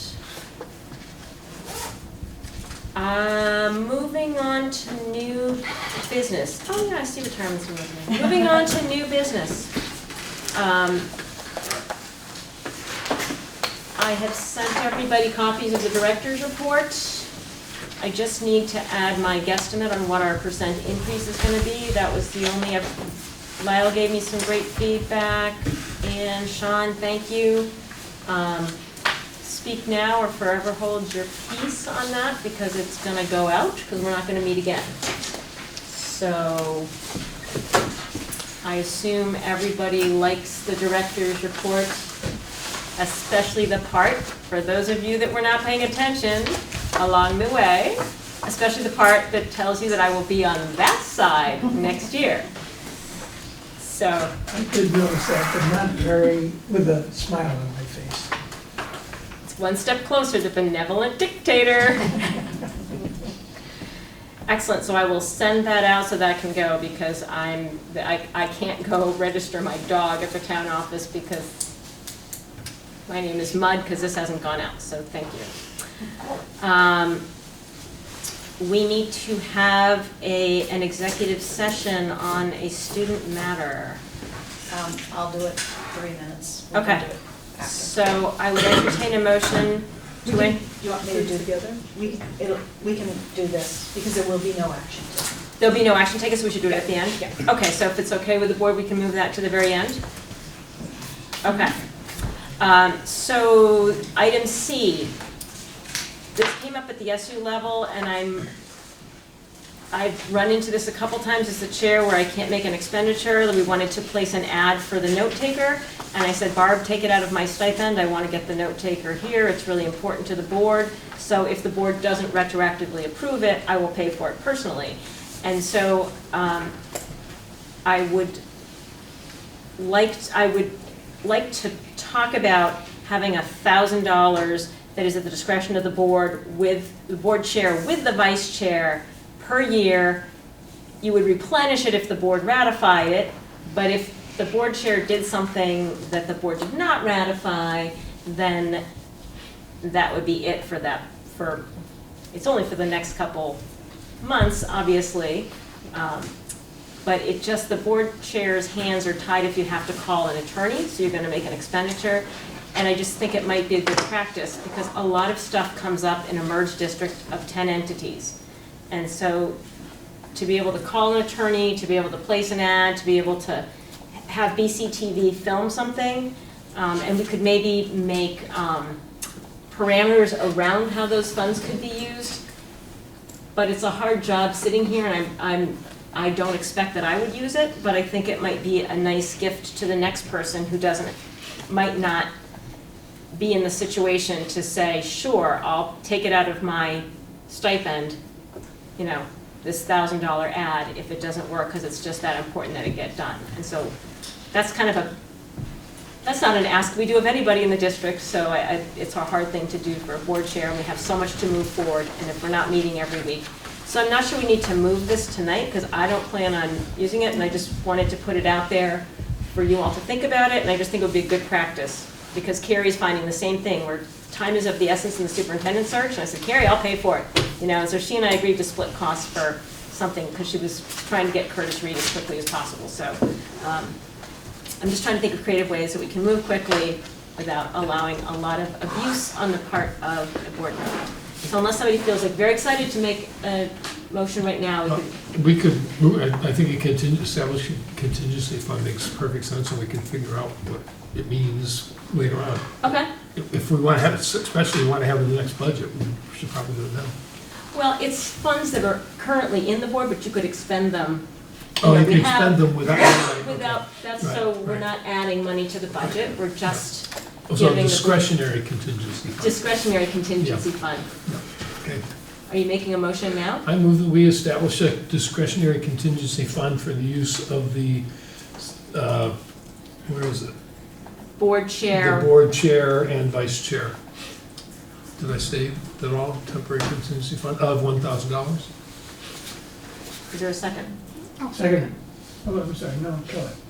Get it on to me. Thank you, Kelly, for seconding that. Any further discussion? All those in favor of establishment of a temporary discretionary contingency fund? Whoa. Please signify by saying aye. Aye. Nays or abstentions? The ayes appear to have it. The ayes do have it. Temporary? I need to get exact wording on that. That happened, sorry, I'm tired and that happened. Discretionary Happened fast. contingency fund Got that, and the amount is, of $1,000. okay, was there anything else included in that motion? No. Okay. That could be used by the chair, vice For chair. to be used by the chair and vice chair. Chair with the approval of the vice chair, so I just wouldn't, the chair wouldn't be acting independently, so. So for use by the chair with the approval of the vice chair, so there's a second opinion. Okay. And so, to be used by the chair with the vice chair's approval, but not used by the vice chair? What's- Yeah, just Right. with Just the chair? vice chair's approval. Okay.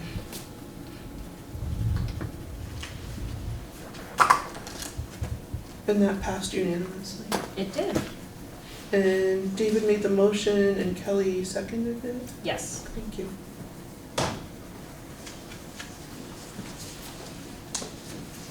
And Ray Lyle, take it Okay. away. So, Wendy, I will just give you a list of these names at the end. Okay, sure. Dear Superintendent Holliday, after 44 years in the classroom, over 30 at BUHS, I have decided it's time to move on to other parts of my life. It's been an honor and privilege to be part of the Windham Southeast organization for so many years. I look forward to seeing my younger colleagues continue the challenging and rewarding work that lies ahead. Please accept my resignation effective at the end of the 2019-2020 school year. Sincerely, Teresa Apple, BUHS. We don't want her to retire. I'll go through them all. She's the best teacher ever. Yes, she is. She's wonderful. And what does she teach? English. In high school. Everything anyone ever needed to know, David. No, I know, she was I had Molly's her favorite teacher. really. And I knew that, I just forgot. I'll just go through all of them and you can accept all of them. Dear Lyle, after 40 years of being involved in the field of education, including 18 in Windham Southeast Supervisory Union District, I've decided that the time has come for me to retire at the end of the 2019-2020 school year. It's been an honor to have the opportunity to work in this district with so many dedicated and innovative teachers and administrators. However, the students have always been at the heart of it all. I'm continually amazed by how much I learn from them on a daily basis. I will miss the positive relationships I have developed both with students and staff. I look forward to making this final semester one of the best for all. Thanks for your years of courageous leadership, Cammie Elliott from Academy. Dear Lyle, I am writing to inform you of my plan to retire at the end of this school year on June 30, 2020. It's a bittersweet decision. I have been very attached to this community that I've served over the last 37 years. I'm tremendously grateful for the opportunities I've had to assume in a variety of teaching roles in one district, each one helping me to grow both personally and professionally. Now, with a total of 45 years of teaching under my belt, I'm also looking forward to the next phase of my life and whatever adventures that will bring. I've met with, you don't need all that. Thank you for this and notifying me about anything else that I should do. In closing, I would like to congratulate you, Lyle, wish you the best moving forward. With warmest regards, Deb Hall. Dear Lyle, this letter should serve as my intention to retire at the end of the 2019-2020 school year. I've had 46 wonderful years teaching at Brattleboro Union High School and helping to educate our young people. But there comes a time, as you well know, when it is time to move on to the next chapter. I know next September I will miss being at BUHS, but I'm positive that this is the right decision for me at this time. Respectfully, Bob Kramsky. Dear Superintendent Lyle Holliday, I'm writing this letter to inform you of my intent on retiring at the end of the 2019-2020 school year. It's been an honor and privilege to work not only with you, but for you for the last 27 years. Thank you all for you have done. Thank you for all you have done to make this district a better place to work and live. Sincerely, Nancy Livingston Clements, art teacher, Dummerston. Dear Lyle, at BAMS we celebrated the last day of school in 2019 with a pep rally and volleyball tournament. The enthusiasm was contagious and the atmosphere electric. It was an event that made me feel proud and excited to be part of our BAMS community. The atmosphere was driven with a cadre of young teachers who are vital, energetic, and caring. Watching them in action with students warmed my heart and made me feel hopeful for the future of education in BAMS. Keith has hired and retained exemplary teachers during his tenure at BAMS. These teachers/kids are loved, respected, have built rich relationships with our students. With the new year, I move to explore new patterns related to my roots. Beginning this summer, I'll be working the tides in commercial fisheries and building wooden work skiffs. At this point, I have several job opportunities and expect to finalize details in the coming weeks. Rest assured that more time with Eve and our girls will be the dominant priority in all negotiations. It seems like a timely opportunity for Keith to add a young science teacher to grow the spirit of BAMS. As such, I will retire from my position as a science teacher on Team Draco at Brattleboro Area Middle School in the Windham Southeast School District effective July 1, 2020. Working with the exceptional staff and wonderful kids at BUHS BAMS has been a privilege and delight since day one. Thank you for the opportunity and support. Jake McNermick. Dear Lyle, I'm writing to inform you I will be retiring at the end of this school year, June 30th, 2020. I'm excited about the new phase of my life and very grateful for the multitude of learning and experiences I've had in this district over the last 27 years. Best regards, Deb Perotti. Deb Perotti works at Oak Grove. Superintendent of Schools Lyle Holliday. There have been times in my life, this is going to be a hard one for me, sorry. There have been times in my life I've been wondering why, actually. I'll do it. There have been times in my life I've been wondering why, still somehow I believed I'd always survive. Now what more can I say? What's left to provide? Are you going to wait for a sign, your miracle? My sign has come. Make no mistake where you are. The waiting is over. It's time to go. No time for wondering why. It's here. The moment is now. Time to decide. With that assist from Kenny Loggins in his song, This Is It. Thank you. I wish I'd known that. I inform you of my retirement at the conclusion of the 2020 school year in June.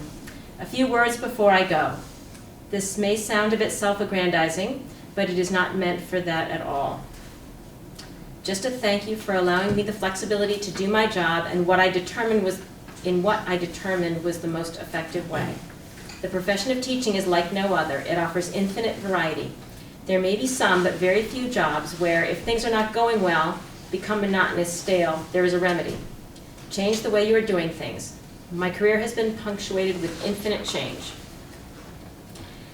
As a 24-year-old walking to the top of Wuthering Heights in England, I came upon an elderly man who had a device to scoop up scraps left behind by passerbys.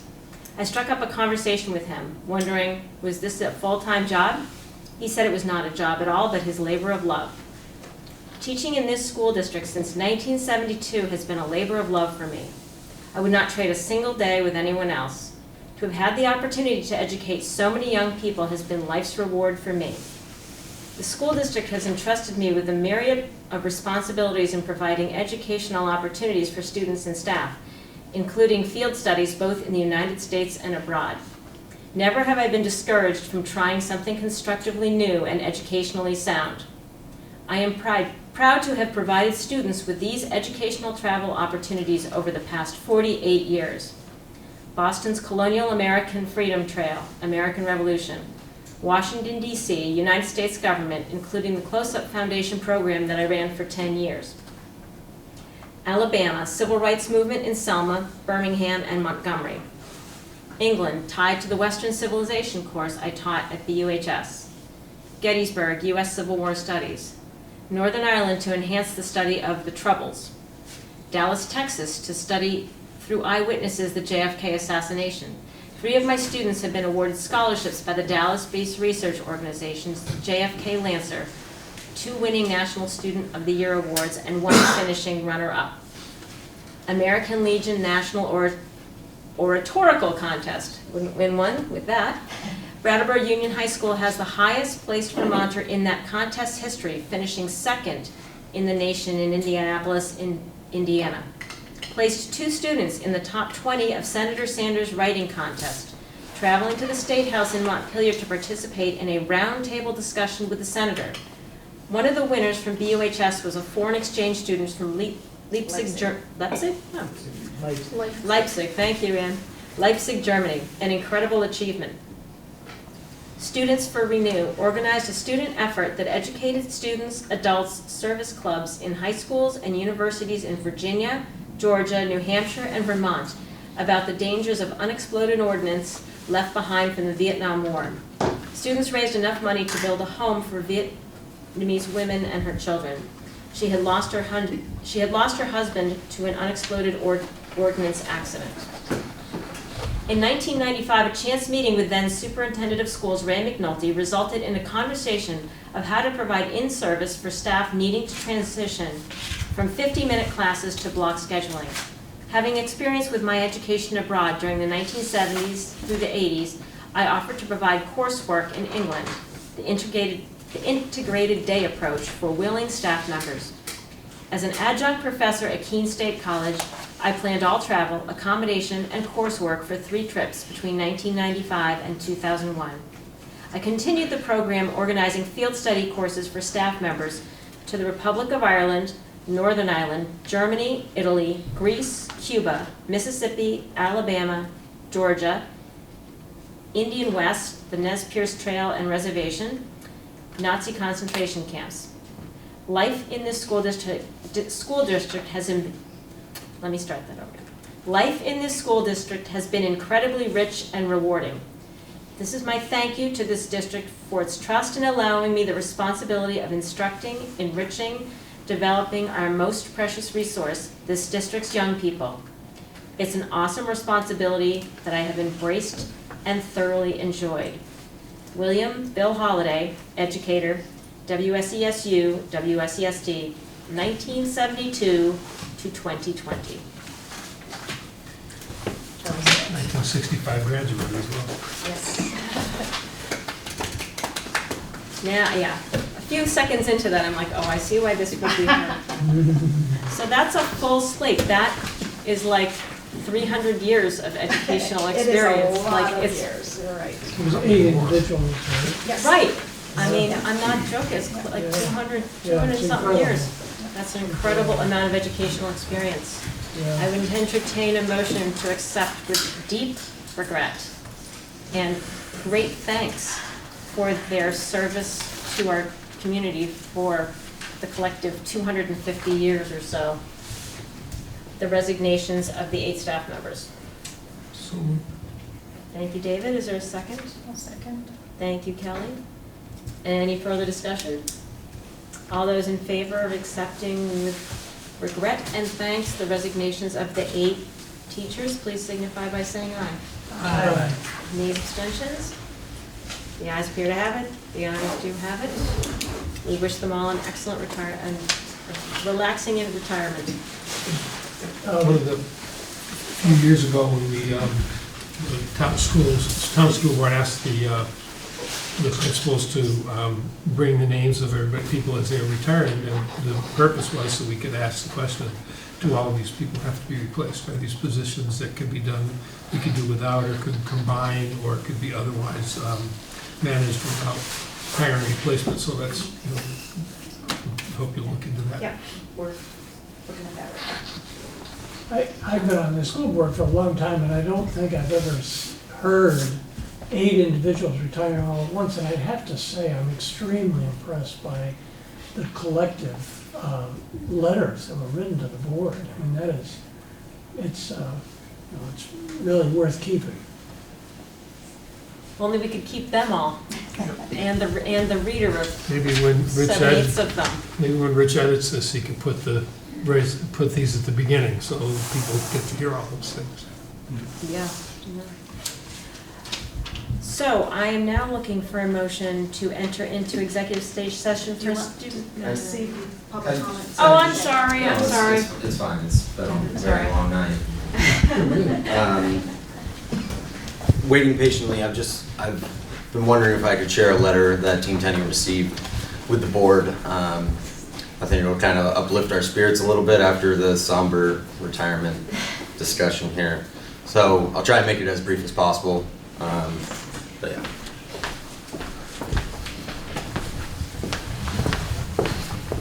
Copies for everyone.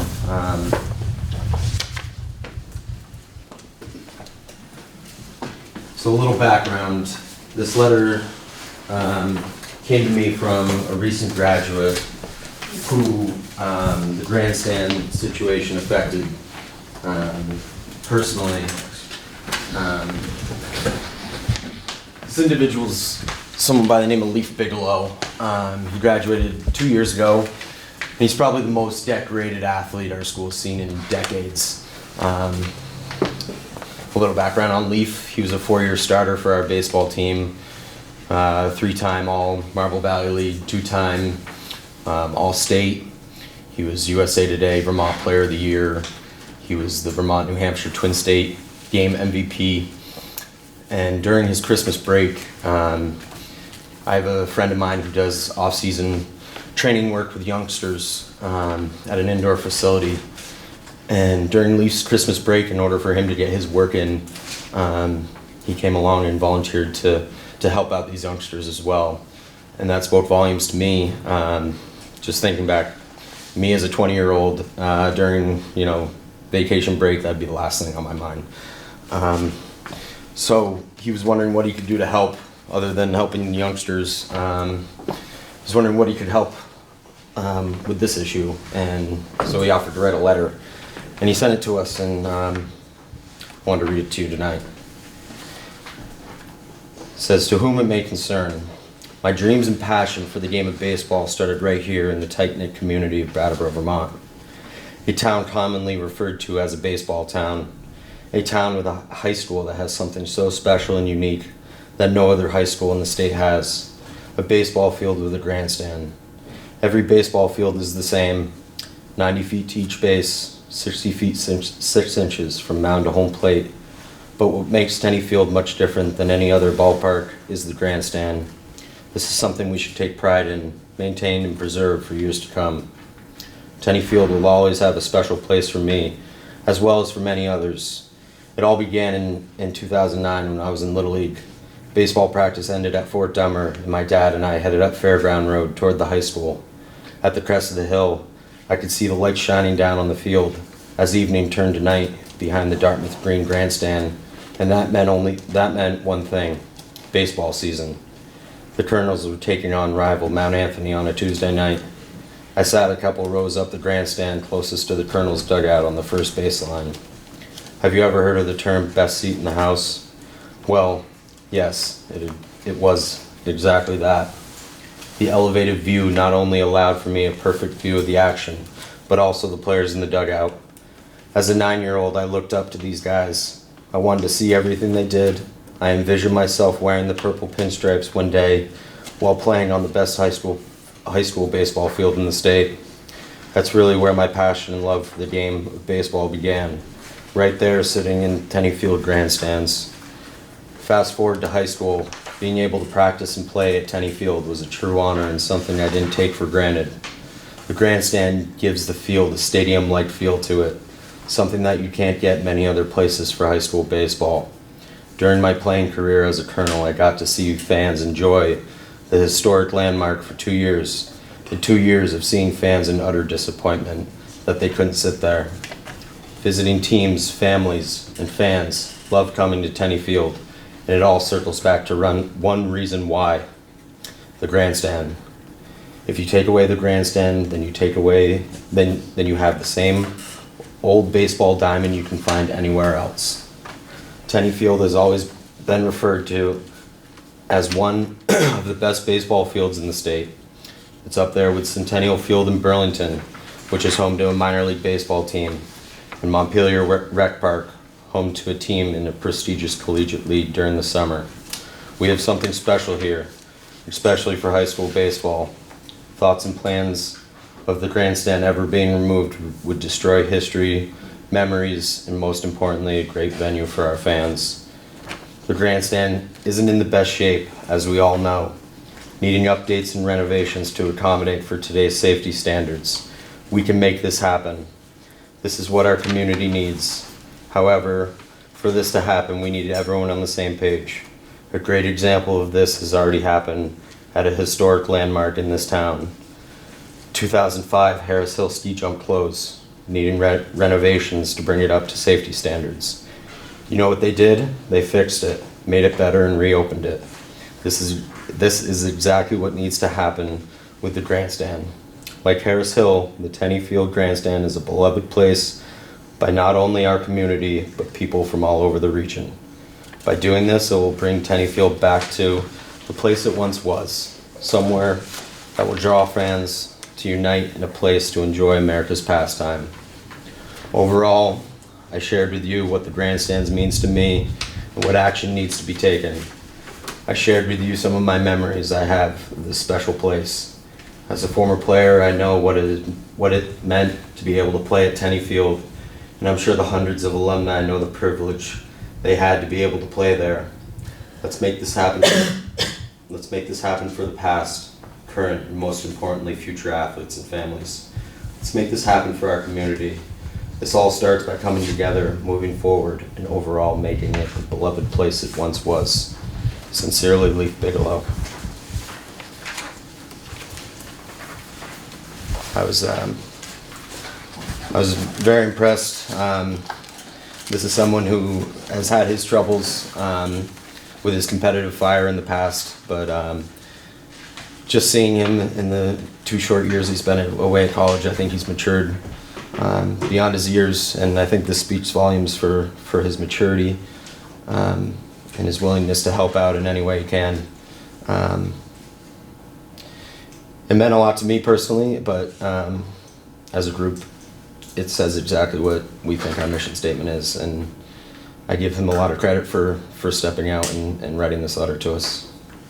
Thank you, Devin. Yeah. And, don't tell Jody you got way more than 3 minutes, okay? To answer that.